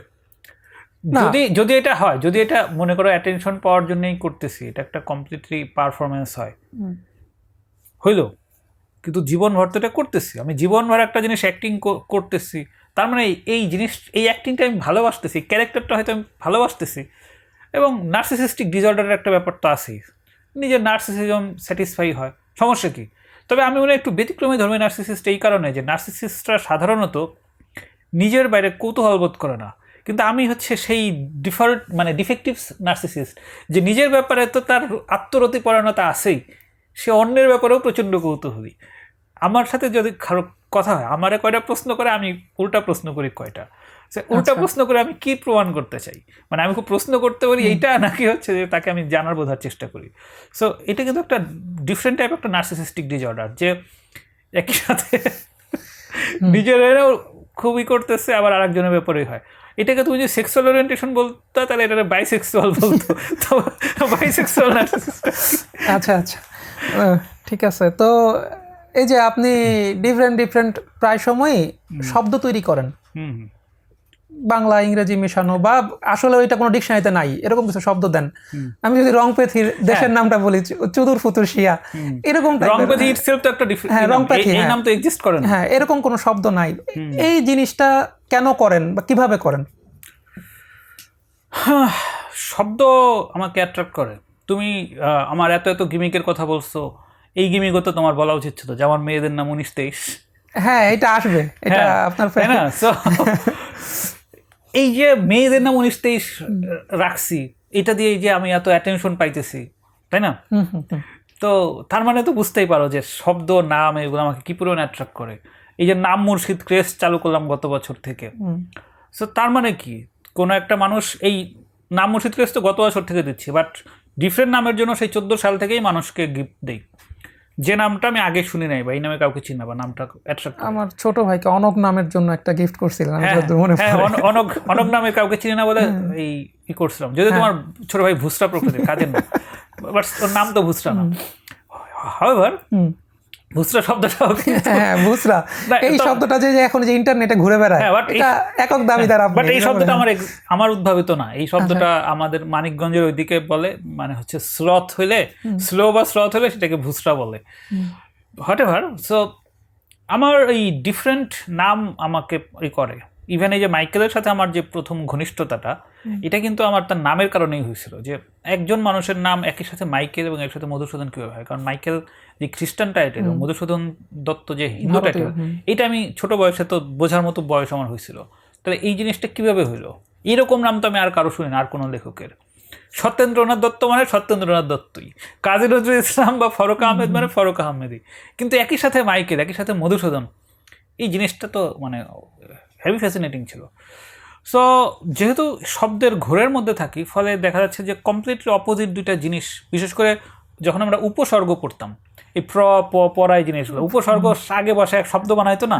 সো এই জিনিসগুলো আমার ছোটোবেলা থেকে আমার সবসময় করতো, যে আজেরা দুটা জিনিসপত্র মিলে একটা শব্দ বানাবো। এইটা করতে করতেই হয়ে যায়, এবং ওইটা করতে করতেই দেখা যাচ্ছে যে তখন আমার মেটাফোরগুলো চেঞ্জ হয়ে যায়, এইটা সেটা। ইভেন সবচেয়ে ইন্টারেস্টিং ব্যাপার হচ্ছে, আমি রানিং যে বইটা লিখতেছি, এইখানে আমি ধর্ম, যৌনতা এবং হচ্ছে রাজনীতি, এটাকে কমপ্লিটলি নিজে নতুন অন্য প্রচলিত শব্দ দিয়ে প্রতিস্থাপিত করছে। যেমন আমি ধর্মকে বইতে লিখছি ভলগা, ওই যে ভলগা নদী আছে না, ভলগা নদী তো আছে, গঙ্গা। হ্যাঁ হ্যাঁ। সো ভলগা, ধর্ম নিয়ে যত আলোচনা আছে আমি ওইখানে ভলগা দিয়ে সারা ফেলছি। আচ্ছা। সো আমি দেখতে চাই যে জাস্ট শব্দ চেঞ্জ করে ফেলে সেটা মানুষের মধ্যে একই রকম ইন্টেন্সিটি তৈরি করে কিনা। বা যৌনতাকে লিখছি চাপালিশ, চাপালিশ নামে একটা আছে, গাছ আছে, আচ্ছা, বৃক্ষ, চাপালিশ বৃক্ষ। সো তুমি দেখবা যে যৌনতার যে অ্যাক্টগুলো আছে সেখানে বেশিরভাগ জিনিসই চ দিয়ে হয়। সো এটার সাথে চাপালিশ। আচ্ছা আচ্ছা। আর এরপরে হচ্ছে রাজনীতি, রাজনীতিকে লিখছি হচ্ছে মালভূমি। আচ্ছা।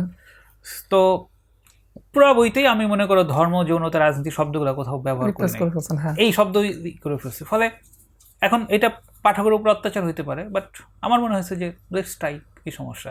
সো শব্দ আমাকে তো ভয়ঙ্কর লেভেলের ফ্যাসিনেট করে।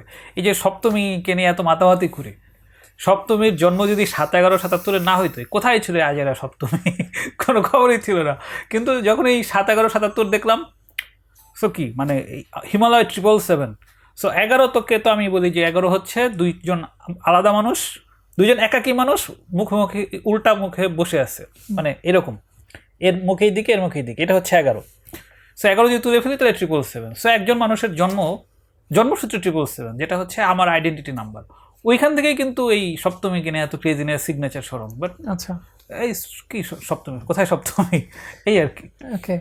তো এই যে আপনার এই যে সংখ্যা নিয়েও তো একটা যে মাতামাতি, মৌলিক নাম্বার, এটা নিয়ে এই মানে ফ্যান্টাসি নিউমেরিক্যাল এই ব্যাপারটা নিয়ে ফ্যান্টাসি যে বা এটা নিয়ে অবসেশন, এটার আসলে এইটার সাথে আমার লেখালেখির কি সম্পর্ক সেটা আগে বলো তুমি। এটার সাথে লেখালেখির সম্পর্ক আমি এটা জিজ্ঞেস করতেছি কারণ এই যে আপনি বললেন সপ্তমী একটা চরিত্র নিয়ে আসলেন জাস্ট শুধু নাম্বারের জন্যই। হ্যাঁ হ্যাঁ, তো এটা তো আপনি লেখার সাথে রিলেট করলেন।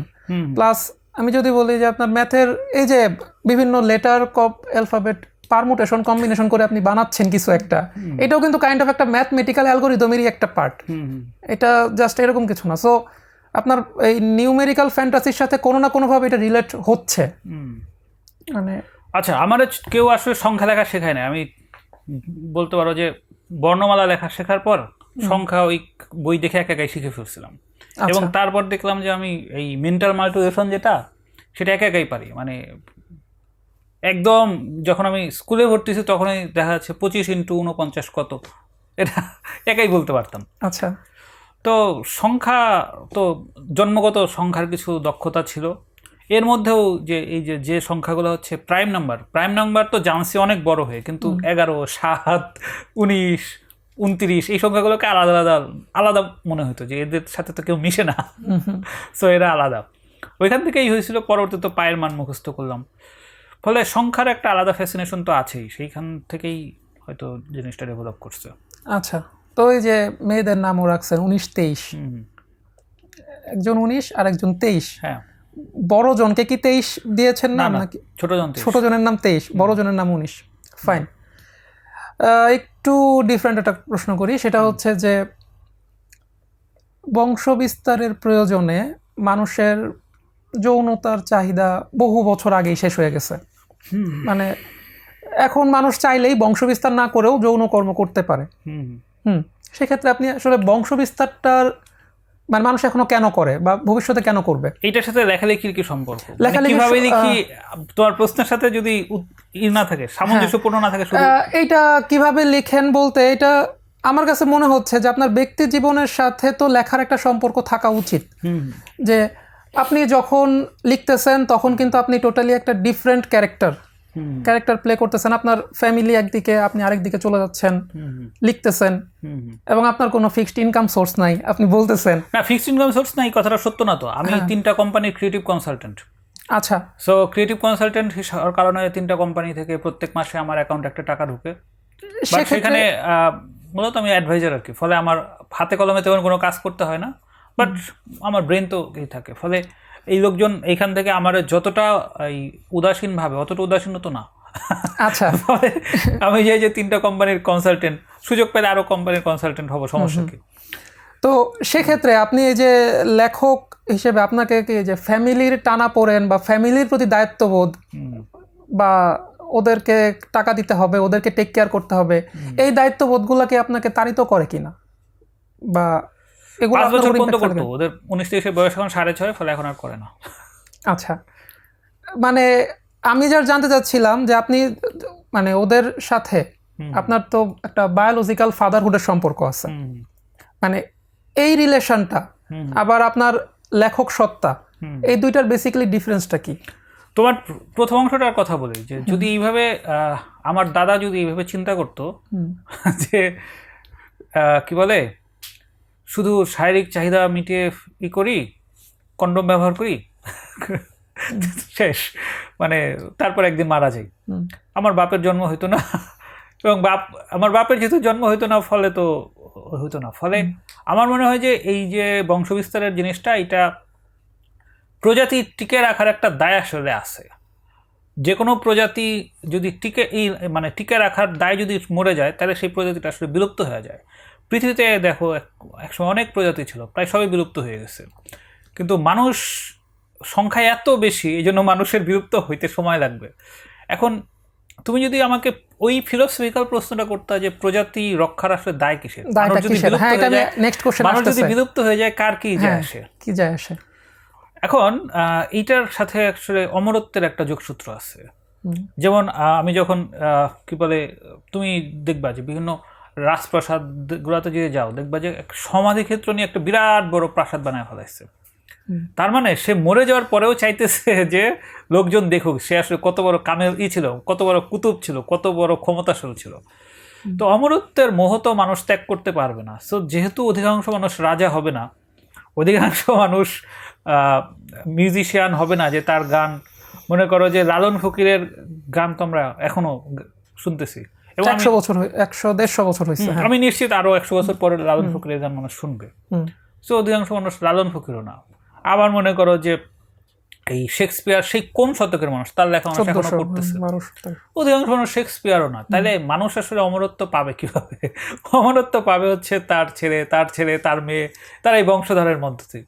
সুতরাং প্রজাতি রক্ষার দায় আসলে ওই ব্যক্তিগত স্বার্থপরতা থেকেই যে এর মাধ্যমে সে অমরত্ব পাবে। কিন্তু আমার মনে হয় যে প্রজাতি রক্ষা এটা একটা বিউটিফুল ব্যাপার। কারণ হচ্ছে যে এই যে যদি আমি এখন বলি যে আমার জন্ম হইলে কি হইতো, না হইলে বা কি হইতো, এটা আমি বলতে পারতেছি আমার জন্ম হওয়ার পরে। যদি আমার জন্মই না হইতো তাহলে তো এই প্রশ্নটা আমি করতে পারতাম না, তাই না? তো এই জন্য আমার মনে হয় যে প্রজাতি রক্ষার যে দায়, সেটা আসলে অধিকাংশ প্রাণী যদি পূরণ করা শুরু না করে, তাহলে মানব জাতি বিলুপ্ত হয়ে যাবে, প্রজাতি হারায় যাবে। আচ্ছা, সুতরাং প্রজাতি থাকুক। কারণ দেখো যে জিরাফ বা জেব্রার জীবন তো খুব লিনিয়ারলি চলে গেল। আমরা তো অবশ্য জিরাফ বা জেব্রার কোনো লিখিত ইতিহাস আছে কিনা সেটা তাদের কমিউনিটি বলতে পারবে, বাট আমরা তো জানি না। সো আমরা মানুষ যেহেতু নার্সিসিস্ট, আমরা নিজেরাই নিজেদেরকে বলতে যে শ্রেষ্ঠ। আরো 4-5টা স্যাম্পলের রেসপেক্টে বলতে পারলে, যেমন মঙ্গল গ্রহের মানুষ, বুধ গ্রহের মানুষ, পৃথিবীর মানুষ, এদের মধ্যে একটা কম্পিটিশন হলো, সেইখান থেকে শ্রেষ্ঠত্ব নির্ধারিত হলো।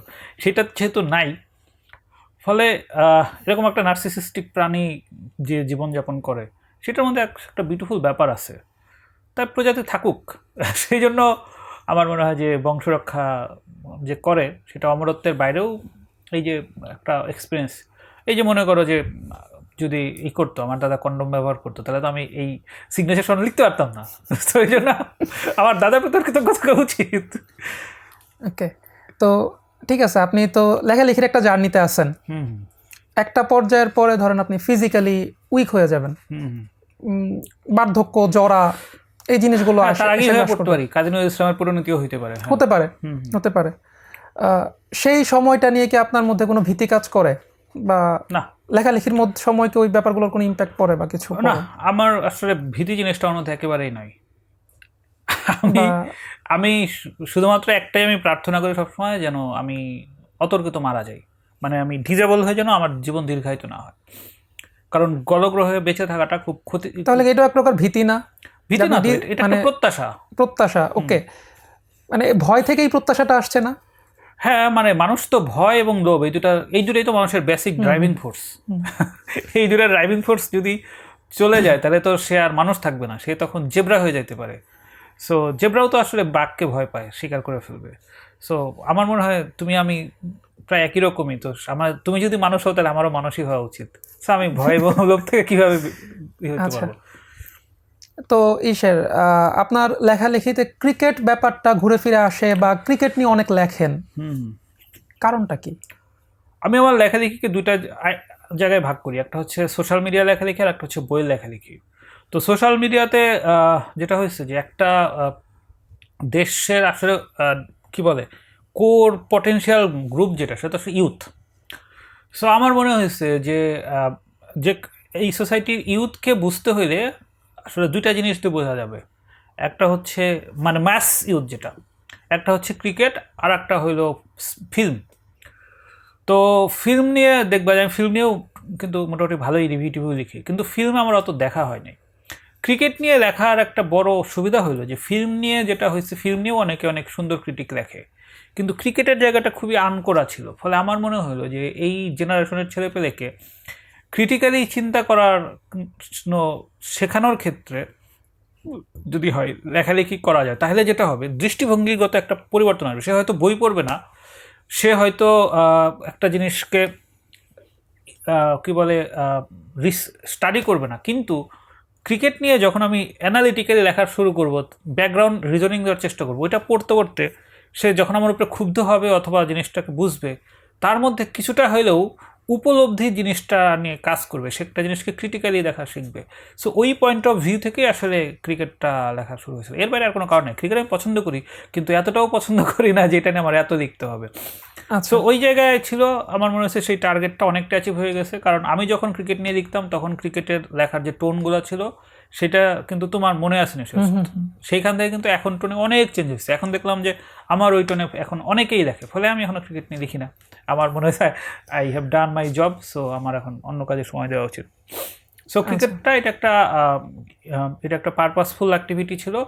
এবং আমি এইটার মাধ্যমে যেটা হয়েছে যে, যেহেতু আমি তো মূলত ক্রিটিক্যাল ফিলোসফি নিয়ে ডিল করি, সো ক্রিটিক্যাল ফিলোসফির আমি আশা করি না যে একটা ছেলে যে বইপত্র পড়ার অভ্যাস নাই সে আমার মৌনতা ক্লাব পড়বে, সে রংপ্যাথি পড়বে বা সিগনেচার স্মরণ পড়বে। কিন্তু আমি যদি মাহমুদুল্লাহ রিয়াদকে নিয়ে অ্যানালাইসিস করি, আমি যদি সাকিব আল হাসানকে নিয়ে অ্যানালাইসিস করি, আমি যদি জেমসকে নিয়ে অ্যানালাইসিস করি, সেইটা পড়তে গিয়ে তার যখন খটকা লাগবে, সেইটা থেকে হয়তো সে একটা জিনিসকে ঢালাওভাবে মুগ্ধ হয়ে বা ভক্তেও না হয়ে সেখান থেকে, আমি আসলে ফ্যান্ডমের বিপক্ষে, আমি লোকরঞ্জনবাদের সবসময় বিপক্ষে, ওই জায়গা থেকেই করা হয়েছে। সো ওইখান থেকে আমার মনে হয় যে একটা বড় গ্রুপের তো একটা চেঞ্জ আসছে, সেই জায়গা থেকে আমার মিশন অ্যাকমপ্লিশড বলতে পারো, আর নতুন কোনো বক্তব্য নয়। এই জন্য আমি এখনও ক্রিকেট নিয়ে লিখি না।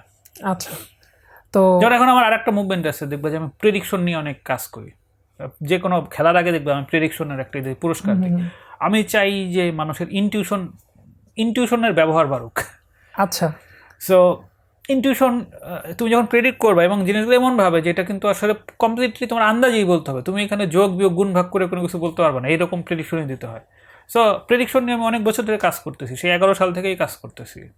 এইটা আমার মনে হচ্ছে যে এটা। আচ্ছা, তো আপনি ইনটিউশনকে গুরুত্ব দিচ্ছেন, তার মানে কি আপনি ডাটা বেসড ডিসিশন, মানে ডেটা দিয়ে ডিসিশন নেয়া, এটাকে কি অপছন্দ করেন? ডাটার বেসিসে অপছন্দ না, জিনিসটা বলো যে আমার প্রায়োরিটিতে যদি হয় তাহলে আমি 1 নম্বরে ইনটিউশন রাখবো। কারণ গাটস ফিলিং থেকেই জগতের বড় বড় ঘটনাগুলো ঘটে।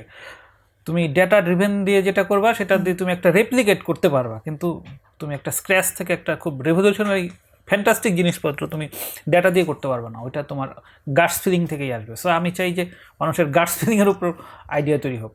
আচ্ছা, সেই জায়গা থেকেই আমি প্রেডিকশন নিয়ে বা ইনটিউশন নিয়ে এগুলো করি। ঠিক আছে। তো আপনি ওই যে শুরুতে আরেকটা কথা বলতেছিলেন, আপনার বইগুলোকে ফিকশন নন ফিকশন কোনো জনরাতেই ফেলা যাচ্ছে না, বাট স্পেসিফিক করে যদি আমি বলি রংপ্যাথিটা ফিকশন, মোস্টলি ফিকশন। এটা পড়ে আমি উপন্যাসের ফ্লেভার পাইছি, যেটা হচ্ছে সিগনেচার স্মরণ বা মৌনতা ক্লাব, ওই বইগুলোতে এই ব্যাপারটা না, উপন্যাসের মতো মনে হয় না। এই যে 2 টাইপের বই যে লেখা, এই 2 টাইপের বইয়ের আপনি আসলে তখন আপনি কিভাবে কাজ করেন? মানে সিগনেচার স্মরণের সময় আপনি কিভাবে লিখছেন বা কিভাবে চিন্তা করছেন, রংপ্যাথির সময় আপনি কিভাবে চিন্তা করছেন বা কিভাবে লিখছেন?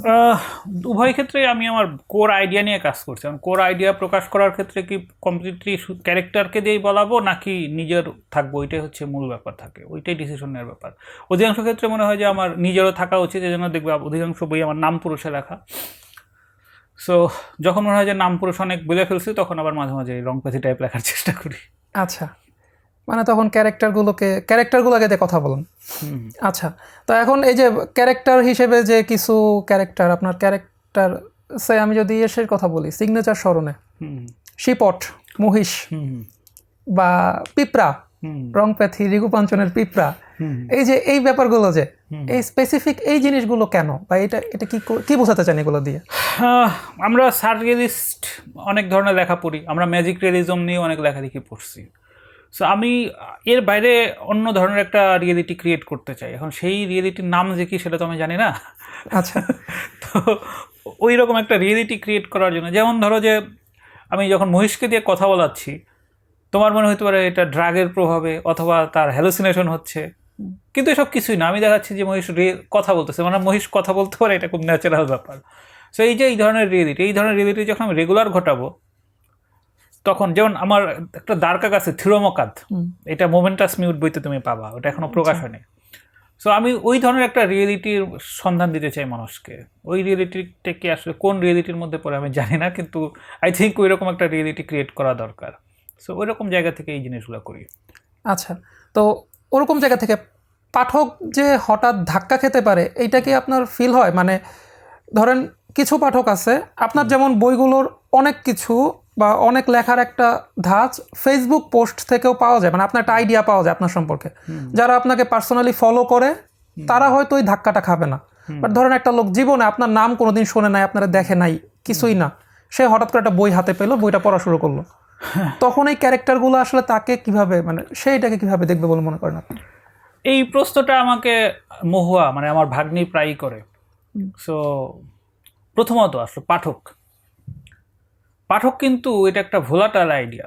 যেমন ধরো যারা বই অনেক কম পড়ে তারা তো আমার বই পড়ে না, এটা খুব অনুমিত, কিন্তু যারা অনেক বই পড়ে তারাও তো আসলে আমার এই বইয়ের সাথে কমফোর্টেবল না। তো তাহলে এইখানে একটা ক্যাটাগরাইজ করি। যেমন ধরো একটা ক্যাটাগরি হলো এই যে তোপনিয়াস টাইপ ক্যাটাগরি। তোপনিয়াস উনি অনেক বই পড়ে, কিন্তু বেশিরভাগ হচ্ছে কথা সাহিত্য ধরনের বই বা হচ্ছে যে খুব স্ট্রাকচার ধরনের নন ফিকশন ধরনের বই। ওনাদের কাছে গদ্য, ওনাদের কাছে ভাষাশৈলী এই ধরনের জিনিসপত্রই হয়, তখন তারা কমফোর্টেবল না, পড়ে না। আবার কিছুদিন আগে আমাকে হচ্ছে একজন একটা স্ক্রিনশট পাঠাইলো, মিমা আরাফাত মানব নামে একটা ছেলে আছে, ও অনেক বই পড়ে, মানে পাঠক হিসেবে খুব সেলিব্রিটি। আচ্ছা, ও লিখছে যে ওনার লেখা পড়তে ভালো লাগে না, মানে আরাম পায় না। সো আমার মতে যে যারা আসলে অনেক বই পড়ে তারা হচ্ছে তখন তাদের একটা হয়ে যায়, মানে তখন তাদের একটা প্রেডিক্টিবিলিটি তৈরি হয়, তার একটা প্যাটার্ন, সব কিছুর মধ্যে তখন তাদের একটা প্যাটার্ন খুঁজে। যখন ওই প্যাটার্নে ম্যাচ করতে পারে না তখন মনে হয় যে ধুর, জগতে এত মূল্যবান বই আছে, সেইগুলা পড়াই ভালো। এইটার পেছনে যে সময়টা দিব সেটা তোমার প্রাপ্তি কি, রিটার্ন অন ইনভেস্টমেন্ট, ROI হিসাব করে। সো যখন ওই প্যাটার্ন বা টেমপ্লেটে ফেলতে পারে না তখন তারা হচ্ছে এক ধরনের বিকর্ষণ বোধ করে। আবার মনে করো আমার বন্ধু আরিফুল হোসেন তুহিন, সেও প্রচণ্ড পড়ুয়া, সে মনে করো যে আমার বীক্ষণ প্রান্ত পড়ছিল, তখন তো আমরা দুজনে অনেক ছোট ছিলাম, এখন সে আমার আর কোনো বই পড়ে না বা ওই কমফোর্টেবল ফিল করে না। সো তুহিন টাইপ লোকজন আসলে কেন পড়ে না? ওরা যেটা হয় যে ওরা যেটা হচ্ছে ব্যক্তিগতভাবে চেনে বলে, তখন হচ্ছে যে আমার আইডিয়া বা আর্গুমেন্টগুলো কোনোটা যেহেতু টেস্টেড না, ফলে মনে হয় যে যেহেতু টেস্টেড না, এগুলো তো সবই হাইপোথিসিস ধরনের, এইগুলোর এত ভ্যালু করার কি আছে? তো তখন দেখা যাচ্ছে সেও পড়ে না। আবার মনে করো কামরুল হাসান রাহাত, একজন ডক্টর আছে, সেও রাইটার, সে আমার যে কোনো বই কিনে, এবং সে মনে করো তুমি যেরকম রং প্যাথি নিজের উদ্যোগে পড়ছো না, সেও মনে করে যে রং প্যাথি আসলে তার জীবনে পড়া 10টা সেরা 10টা বইয়ের একটা, সে কিন্তু হাজার হাজার বই পড়ছে। বা শারমিন সুলতানা শ্যামলী নামে একটা মেয়ে আছে, সেও মনে করো আমার অনেক বই পড়ে। বা তুমি আমার রং প্যাথি নিজে থেকে কেন অনুবাদ করতেছো? তাইলে এখন বলো, আমি যখন ওই রিডারের স্যাম্পলটা কালেক্ট করব, আমি কি তুহিনকে বিবেচনায় নিব, মিমা আরাফাত মানবকে বিবেচনায় নিব, না তোপনিয়াসকে বিবেচনায় নিব, নাকি ইয়েদের বিবেচনায় নিব? সো এটা আসলে কিছু বলার নাই। আমার কাজ হচ্ছে আমি যেটা করতে চাচ্ছি সেটা আমি ঠিকঠাক মতো করতে পারতেছি কিনা সেটা করে যাই, তারপর সেটা আসলে তুমি অন্তুর কাছে পৌঁছাইলো নাকি মিমা আরাফাত মানব না বা আরিফুল হোসেন তুহিনের কাছে পৌঁছালো, সেটা কিছু ম্যাটার করে না। আমার নিজের যেটা আমার করার টার্গেট ছিল সেটা করাটাই বড় কথা। পাঠক এটা হচ্ছে, আমি যদি বলা শুরু করি যে ঢাকা বললে এখন তুমি শ্যামলী, মোহাম্মদপুর, আদাবর, নাকি হচ্ছে গুলশান, ধূপখোলা, সবই তো ঢাকা। তো ঢাকা যেরকম কোনো কিছু মিন করে না, পাঠকও তো ওইরকম একটা ব্যাপার। তুমি আসলে হ্যাঁ, তুমি আসলে কাকে তুমি এখন ধরবা? সেই জন্য ধরাধরির কিছু নাই। আমি যখন লিখি তখন আমি গায়ত্রীর কথা চিন্তা করে লিখি যে গায়ত্রী কি বলতেছে, তো গায়ত্রী যা বলে আমি সেভাবেই লিখি। আচ্ছা, তো আপনি রিসেন্টলি যে বইটা নিয়ে কাজ করতেছেন, ডিটাচমেন্ট টু ডিপার্চার, এটা নিয়ে আপনি মজা করে বলেন আর সিরিয়াসলি বলেন, অনেকবার বলছেন আপনি ইন্টারন্যাশনাল একটা লেভেলে যেতে চাচ্ছেন। সাপোজ আপনি এটা রিচ করতে পারলেন না, সেক্ষেত্রে আপনার লেখালেখির জার্নিতে কোনো ইম্প্যাক্ট পড়বে কিনা? তুমি তো এই যে আমার রং পেথ অনুবাদ করতেছো ট্রান্সলেটে, সো আমার এই বইয়ের আগেই তো আমি ইংলিশেই করতে চাচ্ছি। সো আমি এই কথার মানে কি বোঝাতে চাইছি, আমি চাইছি যে আমার এখনকার বইগুলো ইংলিশে ট্রান্সলেট হোক, সেটা হইলেই হয়েছে। তারপরে এই বই বিক্রি হবে কি হবে না সেটা তো মার্কেটিংয়ের উপরে ডিপেন্ড করে, হইলে হবে না হলে নাই, কোনো সমস্যা নাই। আমি শুধু চাই যে আমাকে যখন ইন্ডিয়ায় ঘোরার সময় লোকজন যখন বলছে তোমার বই পড়তে চাই, যখন আমি বলছি আমি বাংলায় লিখে পড়তে পারবো না, এখন অ্যাটলিস্ট একটা অপশন খোলা হয়েছে, আমি বলতে পারবো যে ইংলিশে আছে বইটা নিও, এই আর কি, এর বাইরে কিছু না। সো আমার লেখালেখিতে এমন কোনো চেঞ্জ হবে না। আচ্ছা, তো আপনার উপর কোনো প্রকাশকের কোনো প্রেশার আছে বা প্রকাশকের কোনো প্রভাব আছে? না মানে আদর্শের মাহবুব ভাইয়ের সাথে আমার খুব বন্ধুত্বপূর্ণ সম্পর্ক, খুবই ভালো খাতির। সো দেখা যাচ্ছে যে আমরা একসাথে কাজ টাজ করি, কিন্তু বই বিক্রি হয় 100-150 কপি, এর আবার চাপ কি বা কি আছে। আচ্ছা, তো বই থেকে আপনার কোনো কি মানে কখনোই কোনো ফাইন্যান্সিয়াল কোনো চিন্তা ভাবনা নাই যে বই থেকে আপনি অনেক টাকা কামাবেন বা এরকম কিছু আছে? বিক্রি হোক এই প্রত্যাশা থেকেই তো বের করি। আচ্ছা, কিন্তু লোকজন না কিনলে তো জোর করে এই করতে পারি না যে আমার বই কিনতেই হবে, বা কোনো একটা টেন্ডারে ঢুকাই দিতে পারি না। যে কোনো একটা টেন্ডারে যদি ঢুকে যায়, তো মনে করো আমি খুব ক্ষমতাসীন দলের কেউ, তাহলে টেন্ডারে ঢুকে গেলে একবার 5-10 হাজার বিক্রি হয়, তা তো পারতেছি না। সো খাওয়া যেরকম জোর করে খাওয়ানো যায় না, ওই রকম ইয়ের ব্যাপারটাও, পড়াশোনা বইয়ের ব্যাপারটা তো জোর করে তো কারো বই গছায় দেওয়া যায় না। তো বিক্রি হলে খুশি হবো, কিন্তু হয় না, এখন কি করব। আচ্ছা, তো সেক্ষেত্রে আপনি তো ওদের বেশ কিছু যে বললেন কর্পোরেশনের কনসালটেন্ট হিসেবে কাজ করেন, ওদেরকে নিশ্চয়ই কিছু মার্কেটিং স্ট্র্যাটেজি সাজেস্ট করেন। এই জন্য হিউম্যান ল্যাব আমার সবচেয়ে বেশি বিক্রি হওয়া বই 800+ বিক্রি হয়েছিল, কারণ হচ্ছে যে কোনো কোম্পানিটা 40-50টা করে নিছিল। আচ্ছা, কারণ এটা হচ্ছে বাংলাদেশের বিজনেস ফিলসফি নিয়ে লেখা বই। আচ্ছা, ওই জন্য এটা আমার সবচেয়ে বেশি বিক্রি হবে। এখন আমি তো বিজনেস ফিলসফি নিয়ে বারবার বই লিখবো না। না, বিজনেস ফিলোসফি নিয়ে লেখা না, বিজনেস আপনার বইয়ের মার্কেটিং নিয়ে, তাহলে আপনার কোনো স্ট্র্যাটেজি এখানে আপনি অ্যাপ্লাই করেন না বা চিন্তা? এই যে তোমাদের মতো কিছু ছেলে পেলে যাদেরকে বলি তোমরা করো, প্রমোশন করো, তোমরা তো গুরুত্ব দাও না, তোমরা এখান থেকে লাভ কি, আমি তো টাকা পাবো না, আমার সেলসম্যানশিপ খারাপ, ফলে এটা হয় না। বাট কেউ যদি করতে চায়, মানে প্রমোট করে, টাকা পয়সা খরচ করে করবো খরচ, সে জাস্ট কাজ করুক, কিন্তু হয় না তো, মানে আমার সাথে ওই সঠিক মানুষের দেখা হচ্ছে না আর কি। আচ্ছা, তো একটা সময় পর্যন্ত ছিল লেখকদের কিছু আলাদা কোরাম থাকতো, আপনি তো বোধহয় কোনো লেখক কোরামের অংশও না বা কিছু না, মানে ওই যে হুমায়ুন আহমেদের প্রথম বইয়ে আহমদ শরীফের একটা ভূমিকা লেখা হয়েছিল, সেই জন্য 20-22 বছর বয়সে সে মোটামুটি একটা ভালো ফোকাস পেয়ে গেছিল। বাংলাদেশের রাইটারদের আমার পছন্দ না, মানে আমার মানে আমি দুইটা জিনিসই করতে চাই, যে তার লাইফস্টাইলে লেখালেখি কতটুকু আছে, এবং সে যদি আরও বেশি টাকা উপার্জনের সুযোগ পায়, বিনিময়ে লেখালেখি আর কখনোই করবে না, তারপর সে লেখালেখি কি করবে না করবে না। সো এই দুই প্রশ্নের অ্যান্সারে আমার মনে হয় যে বাংলাদেশে খুব কম রাইটারই হয়তো এটাতেই হবে। মানে অধিকাংশ রাইটার লাইফস্টাইলে তো আমি লেখালেখি পাই না, চাকরি বাকরি সব কিছু করার ফাঁকে ফাঁকে একটু লেখালেখি, এগুলো আমার পোষায় না। ফলে বাংলাদেশের রাইটারদের সাথে কথা বলে আমি খুব একটা কমফোর্টেবল ফিল করি না, কারণ দেখা যাচ্ছে যে এরা চিনি তো অনেক কি, এই দেখা যাচ্ছে অমুকের বদনাম তমুকেরই, তাদের আলাপে লেখালেখির প্রসঙ্গ কম, বদনাম বা হচ্ছে স্পেসিফিক কিছু দেরিদা পড়ো, রবীন্দ্রনাথ পড়ো, মানে অল্প কিছু আইডিয়ার মধ্যেই তারা আটকা পড়ে গেছে, মানে ক্যাপাসিটি কম। এই জন্য আমি বাংলাদেশের রাইটারদের প্রতি কানেক্টেড করে না। বাট শাহাদুজ্জামানের প্রতি আমার ছোটবেলায় ইন্টারেস্ট ছিল, তার সাথে এখনো খাতির আছে।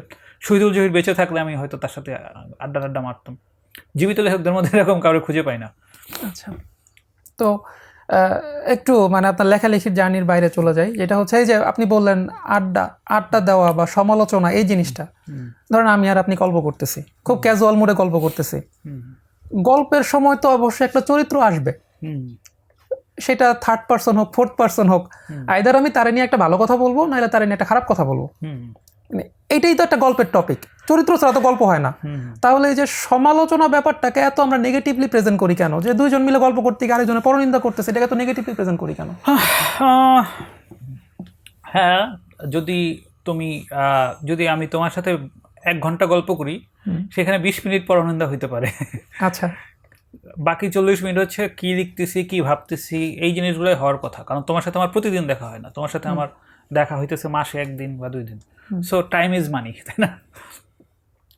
সো যদি দেখা যায় যে তোমার সাথে আলাপ হলে আমার 40 মিনিটই হচ্ছে যে এই সব জিনিসে চলে যায়, তাইলে তোমার সাথে দেখা করার চেয়ে তো আমি অন্য পেশার একজন মানুষের সাথে গল্প করে সেখান থেকে রিসোর্স বেশি পাচ্ছি। বা একটা মহিষের সাথে, হ্যাঁ, মহিষ তো ডেফিনেটলি অনেক গুরুত্বপূর্ণ। তো সেটা বরং, বা তার চেয়ে আমি সপ্তমের চেম্বারে গিয়ে 2 ঘন্টা বসে থাকি, সেটা বরং আমাকে বেশি রিসোর্স দেবে। তো আমার কাছে সবসময় ক্যালকুলেশন থাকে যে কোনটা থেকে আমি অধিক রিসোর্স পাচ্ছি। পরনিন্দার জন্য তো তোমার চেয়ে আরো ভালো লোক হচ্ছে চায়ের দোকান, ওইখানে আরো অনেক ধরনের পরনিন্দা আছে, তাই না? আচ্ছা, আর মাল্টিপল ডিসিপ্লিনের পরনিন্দা আছে, তো সেগুলো আমাকে বেশি অ্যাট্রাক্ট করে আর কি। না এই কোশ্চেনটা আমি হঠাৎ করে মানে মাথায় আসলো, আপনি যে লেখকদের পরনিন্দার কথা বললেন, তো এই জিনিসটা তো আমাদের সমাজে খুব প্রচলিত। না না, সেটাই তো বললাম, ভাবি সমাজ গল্প করে। হ্যাঁ না, পরনিন্দার জন্য তো হ্যাঁ। আমার আরো বেটার সোর্স আছে তোমার চাইতে, আচ্ছা, সেখানে যাই। তোমার কাছে তো আমি আসলে তুমি লেখা বা আইডিয়া নিয়ে কি চিন্তা করতেছো সেগুলো হয়তো আমি বেশি এনজয় করতাম, সেটা পাচ্ছি না। তো এই জন্য বললাম লেখকের লাইফস্টাইলে তো লেখালেখি নাই। আচ্ছা, শেষ করো, আপনি ইসের আর দুটো প্রশ্ন করবো। আচ্ছা, তো আপনি হচ্ছে লেখালেখিটা মূলত করেন কোন সময়? সবসময় লেখালেখি করি। আচ্ছা, সব সময় বলতে এই যে আপনি যে হোয়াটসঅ্যাপে সারাক্ষণ অ্যাক্টিভ থাকেন, এটাও কি আপনার লেখালেখির হ্যাঁ কাজ? হ্যাঁ, হোয়াটসঅ্যাপে, ইমেইলে, আমি তো ছোট ফোনেই তো সব লেখালেখি করি। মানে ফোনে লিখতেছেন? হ্যাঁ। আপনি পিসিতে বসে লেখেন? ল্যাপটপেও লিখি, সেটাই তো বললাম, যতক্ষণ জেগে থাকি লেখালেখিই করি। আচ্ছা, তো আমার আলাদা করে কোনো লেখালেখির প্রস্তুতি নাই, আমার জীবনে কোনো রাইটার্স ব্লক হয় নাই, আশা করছি হবে না। সো অলওয়েজ লেখালেখি, প্রতিদিন আমার টার্গেট থাকে মিনিমাম 2 থেকে 2,500 শব্দ লেখা, এবং সেটা আমি অ্যাচিভ করি। এটার জন্যই তো আমার এই যে এত ক্যারেক্টারকে চিঠি লিখতে হয়। আচ্ছা, ঠিক আছে। তো আমি আপনার এই যে হোল জার্নি, আপনি তো বেশ কিছু বছর ধরে লেখালেখি করতেছেন। হ্যাঁ, 30 বছর হয়ে গেছে। 38 বছর ধরে লিখতেছেন? 30 বছর 30 বছর হয়ে ধরে লিখতেছেন, ওকে। নিজেকে যদি রেটিং করেন, কতর মধ্যে করবেন? মানে 10-এর মধ্যে কত করবেন আসলে? আচ্ছা, এটা খুব জনপ্রিয় প্রশ্ন, বাট এই প্রশ্নটাকে লোকজন যত হালকা হবে না, আমার কাছে এটা খুব গভীর এবং জটিল প্রশ্ন। সেই প্রশ্নটা যেহেতু আমি প্রায়ই শুনি, সো আমার মনে হয়েছে যে এই প্রশ্নটার উত্তর এত সোজাভাবে দেওয়া উচিত না। আমি যেহেতু সেমিস্টার সিস্টেমে পড়ছি, এখন সেমিস্টার সিস্টেমে আমাদের কিছু কোর্স পড়তে হয়, এবং এই কোর্সগুলোর হচ্ছে একটা ক্রেডিট আওয়ার থাকে। মূলত এটা কি ওয়েটেড এভারেজ, তাই না? সো আমার মনে হয় এইখানে হচ্ছে ওয়েটেড এভারেজ হিসাব করতে হবে। সো আমার কাছে যেহেতু আমি বিভিন্ন রাইটারের বায়োগ্রাফি পড়ছি, সো আমার মনে হয় যে গ্রেট রাইটার বা ভালো রাইটারের যে বৈশিষ্ট্য, সেখানে 7টা প্যারামিটার দিয়ে গ্রেডিং করা যেতে পারে, এবং সেইগুলোর হচ্ছে আবার ওয়েটেড বসানো যেতে পারে 1 থেকে 5-এর স্কেলে। সো প্রথম বৈশিষ্ট্য যদি বলি, যে আর্গুমেন্ট বা আইডিয়াতে নিজস্বতা বা বলিষ্ঠতা, বা হচ্ছে মানে হচ্ছে কোর পর্যবেক্ষণ হচ্ছে আইডিয়ার আর আর্গুমেন্টের নিজস্বতার যদি বলি, এবং এইখানে যদি আমি করি মানে ওয়েট বসাই 5, তাহলে এখানে আমি হচ্ছে এই কোর্সে আমি নিজেকে 10-এ 10 দেব। আর্গুমেন্টের ইউনিকনেসে। হ্যাঁ, আর্গুমেন্ট, কারণ আমি হচ্ছে ধার করা কোনো আইডিয়া আমার লেখায় কখনো ব্যবহার করি না, নেভার। কমপ্লিটলি আমি নিজে খেটে ডেটা কালেক্ট করে করে তারপর বানাই। সো এটা কমপ্লিটলি নিজের বানানো, তাতে তুই শাড়ির মতো আর কি। সো এখানে আমি 10-এ 10 দেব। সো সেকেন্ড প্যারামিটার যদি ধরি, সেইখানে হচ্ছে যে তোমার সিগনেচার স্টাইল। আমার লেখা মানে কোথাও আমার নাম নাই, 100টা লেখার মধ্যে থাকলেও তুমি বা যারা আমার লেখা পড়ছে বুঝতে পারো যে আমার লেখা, পারবে না? বুঝতে পারা উচিত, হ্যাঁ, অবশ্যই পারবে। সো যে কোনো ভালো রাইটারের স্টাইল আছে, যেমন হুমায়ুন আহমেদের কিন্তু স্টাইল আছে, সৈয়দ শামসুল হকের স্টাইল ছিল, শহীদুল জহিরের স্টাইল ছিল, কোথাও নাম দিতে হবে না, সিগনেচার স্টাইল আছে যে এটা এরই লেখা। এখানে আমি যদি ওয়েট 5 দেই, এখানে আমি আই থিঙ্ক আমার সিগনেচার স্টাইল আর একটু পরিশীলিত হইতে হবে, এখানে আমি 9.5 দেব। আচ্ছা, দেন স্টোরি টেলিং, তুমি কিভাবে তোমার পুরো জিনিসটাকে গ্রো করাচ্ছ, প্রোগ্রেস করাচ্ছ এবং প্রেজেন্ট করতেছো, এটা একটা খুব শক্তিশালী একটা দিক। সো এখানে আমি যদি ওয়েট 4 দিই, আই থিঙ্ক এখানে আমার আসলে অনেক ইমপ্রুভ করার জায়গা আছে। সো এখানে আমি নিজেকে 5 দিব। আচ্ছা, 4 নম্বর, পরিমিতি। সো পরিমিতি আসলে খুব ইম্পর্টেন্ট। এইটা হচ্ছে আমার লেখার সবচেয়ে দুর্বল দিক। আমার মনে হয় যে আমি পরিমিতি নিয়ে, বাট এটা না, এইটা আবার বেশি বাইরে গেলে আমার ওই স্টাইলটা হয়ে যাবে, ফলে এটা আমার জন্য একটা সিগনেচারটা নষ্ট হবে। হ্যাঁ, হ্যাঁ। সো পরিমিতি এইখানে এটা আমার সবচেয়ে দুর্বল দিক, এবং এটাতে যদি আমি 3 ওয়েট দিই, এইখানে আমি 3.5 পাবো, 10-এ 3.5।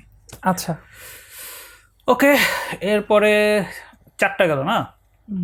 5 নম্বরে হচ্ছে আমি রাখবো হচ্ছে ভাষার কারুকাজ, কারণ আলটিমেটলি এটা তো একটা রান্না, সুস্বাদু হওয়ার একটা ব্যাপার আছে। এইখানে যদি আমি 3 রাখি, আমার আমার ভাষা যে স্টাইল, শব্দ টব্দ সব কিছু মিলে এটা 6 পাবে। আচ্ছা, এরপরে 6 নম্বরে আমি রাখবো হচ্ছে তোমার কোরিলেট করা, মানে হচ্ছে বিভিন্ন ইতিহাস, রাজনীতি, সমাজনীতি সব কিছুর মধ্যে তোমার বক্তব্যের জিনিসটাকে যে কোরিলেট করা, দুটো কমপ্লিটলি অপোজিট জিনিসকে কোরিলেট করে একটা নতুন ন্যারেটিভ বানানো, এটাতে আমি এটাতে যদি আমি 2 রাখি ওয়েট, এখানে আমি 10-এ 8 দিব। এবং লাস্ট, নৈর্ব্যক্তিকতা, লেখকের একটা নৈর্ব্যক্তিক অবস্থান থাকতে হবে। সেই নৈর্ব্যক্তিক অবস্থান এখানে যদি আমি 3 রাখি, এই জায়গায় আমার অলরেডি একটা অবস্থান থাকে নৈর্ব্যক্তিকতা, বাট স্টিল আমার আরও ইমপ্রুভ করার জায়গা আছে, এই জন্য আমি এখানে 6.75 দেবো, এটা ওয়েট বসাবো হচ্ছে 3। সো এখন তুমি যদি ওয়েটেড এভারেজ হিসাব করো, আমার ধারণা এটা 7 থেকে 7.25 এরকম কিছু একটা থাকবে। সো আলটিমেটলি যেহেতু পরিমিতি এটা হচ্ছে আমার সবচেয়ে দুর্বল জিনিস, এবং একই সাথে এটা নিয়ে বেশি কাজ করতে গেলে আমার অন্য জিনিস ক্ষতিগ্রস্ত হবে, ফলে রাইটার হিসেবে মেবি না, মানে আমি শিওর যে 8.5 বা 9-এর উপরে আমার আর কখনো ওঠা হবে না। এখন আপাতত 7-এর আশপাশে আছে। আমি আপনার বিভিন্ন লেখার সম্পর্কে যে ক্রিটিকগুলো দেখি, তার মধ্যে 2টা পয়েন্টে সব আপনার এই যে বললেন এখানে 2টা পয়েন্ট নিয়ে সবাই একটু কথা বলে, একটা পরিমিতি আর একটা হচ্ছে ভাষা শৈলী। হ্যাঁ, ওই যে বললাম এই 2টা জায়গা নিয়ে মানে নিজেও তো মার্ক কম দিছি এখানে। বেশ এটা নিয়েই মানুষজনের একটু কথা হয় আর কি। এই ঠিক আছে, তো আমার শেষ প্রশ্ন সেটা আমি বলতেছি যে আপনি একদিন প্রশ্ন বলতে এটা নিয়ে একটু কথা বলতে চাই আপনার সাথে। সেটা হচ্ছে আপনি বলছিলেন যে অনেক একটা প্রচলিত মিথ হচ্ছে অনেক পড়লেই নাকি ভালো লেখা যায়, কিন্তু ভালো লিখতে হলে লিখতে হবে, পড়ে লাভ নাই। এই ব্যাপারটা একটু আপনি পড়ে লাভ নেই, এটা মানে পড়ে লাভ নাই বলতে মানে প্রথম কথা হচ্ছে প্রচুর লিখতে হবে। যে বললাম প্রতিদিন 2 আর 1000 শব্দ লিখতে হবে। লেখালেখি তো একটা শারীরিক ফিটনেসেরও ব্যাপার, পিঠ ব্যথা হয়ে যাবে বসে থাকতে থাকতে। তো প্রচুর লিখতে হবে, প্রচুর পড়ে তুমি একজন ভালো পাঠক হইতে পারবা। একজন লেখকের আসলে পড়তে হবে হচ্ছে যেটা তার লেখার জন্য সে জরুরি মনে করতেছে সেইটাই, এর বাইরে এত পড়ে, কারণ সময় তো লিমিটেড, পড়তেও সময় লাগে, লিখতেও সময় লাগে। সো তুমি আগে লিখবা না পড়বা সেটা গুরুত্বপূর্ণ। তোমার লেখার জন্য যে রিসোর্সগুলো পড়া দরকার বলে মনে করো সেগুলো পড়বা, সব কিছু পড়ে তুমি গুণী পাঠক হবা, লেখক হবা না, এটাই বড় কথা আর কি। আচ্ছা, আপনি তাহলে মানে কত বছরের পরে, মানে এখন তো বোধহয় ওরকম মানে আগে তো একটা সময় ছিল বোধহয় বাস বিচার ছাড়াই পড়তেন? হ্যাঁ, 30 পর্যন্ত সবই পড়তাম, এখন যেটা দরকার শুধু সেটা পড়ি, বা রিকমেন্ডেশন যেগুলো আসে সেগুলো পড়ি। আচ্ছা, ঠিক আছে ভাই। ওকে, কীভাবে লিখি যে আলাপ, এই আলাপ তো আসলে আরও অনেকক্ষণ চলা উচিত ছিল, কিন্তু যেটা হয়েছে যে যেহেতু তানভীর সিরাজন তো একজন সংসারী মানুষ, তার সংসারে দায়িত্ব পালনের ব্যাপার আছে, এত লম্বা সময় আমার সাথে অপচয় করে তার জীবনে বিশেষ কোনো লাভ হবে না, এতে সে ক্যারিয়ারে তেমন কিছু প্রোগ্রেস করতে পারবে না। সুতরাং এত সময় সে কেন বলবে, তার উপরে আবার আমি তার কোনো টাকা পয়সা দিই নাই। সো এই আলাপ এখানেই টাকার অভাবে শেষ করতে হইলো।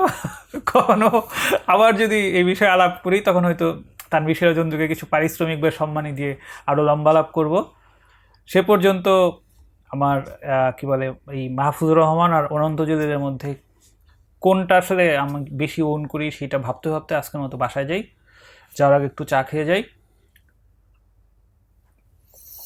তো আমার মনে হয় যে এই যে কীভাবে লিখি যে 2টা পার্ট, সেই 2টা পার্টই মোটামুটি কাভার করা গেছে।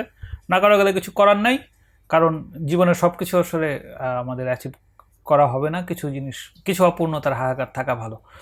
তো সবাই ভালো থাকেন। আবার কোনো একদিন অন্য কেউ যদি অনুরোধ করে যে আমার আলোকচোখ হওয়া উচিত, তখন আবার দেখা যাবে যে কোনো একটা উৎসবে আবার কোনো একটা এপিসোড করব। সে পর্যন্ত অন্য কোনো এপিসোডে অন্য কোনো অতিথি হয় না, আমি প্রশ্নকারীর ভূমিকায় থাকি। আমার নতুন যে বই আসতেছে ডিটাচমেন্ট টু ডিপারচার, যদি কেউ আগ্রহ বোধ করেন নেড়েচেড়ে দেখতে পারেন। নেড়েচেড়ে দেখে যদি মনে হয় পড়ার মতো তাহলে পড়তে পারেন, বাট এটা বইয়ের বিজ্ঞাপন না, পড়ার জন্য বললাম আর কি। সবাই ভালো থাকেন।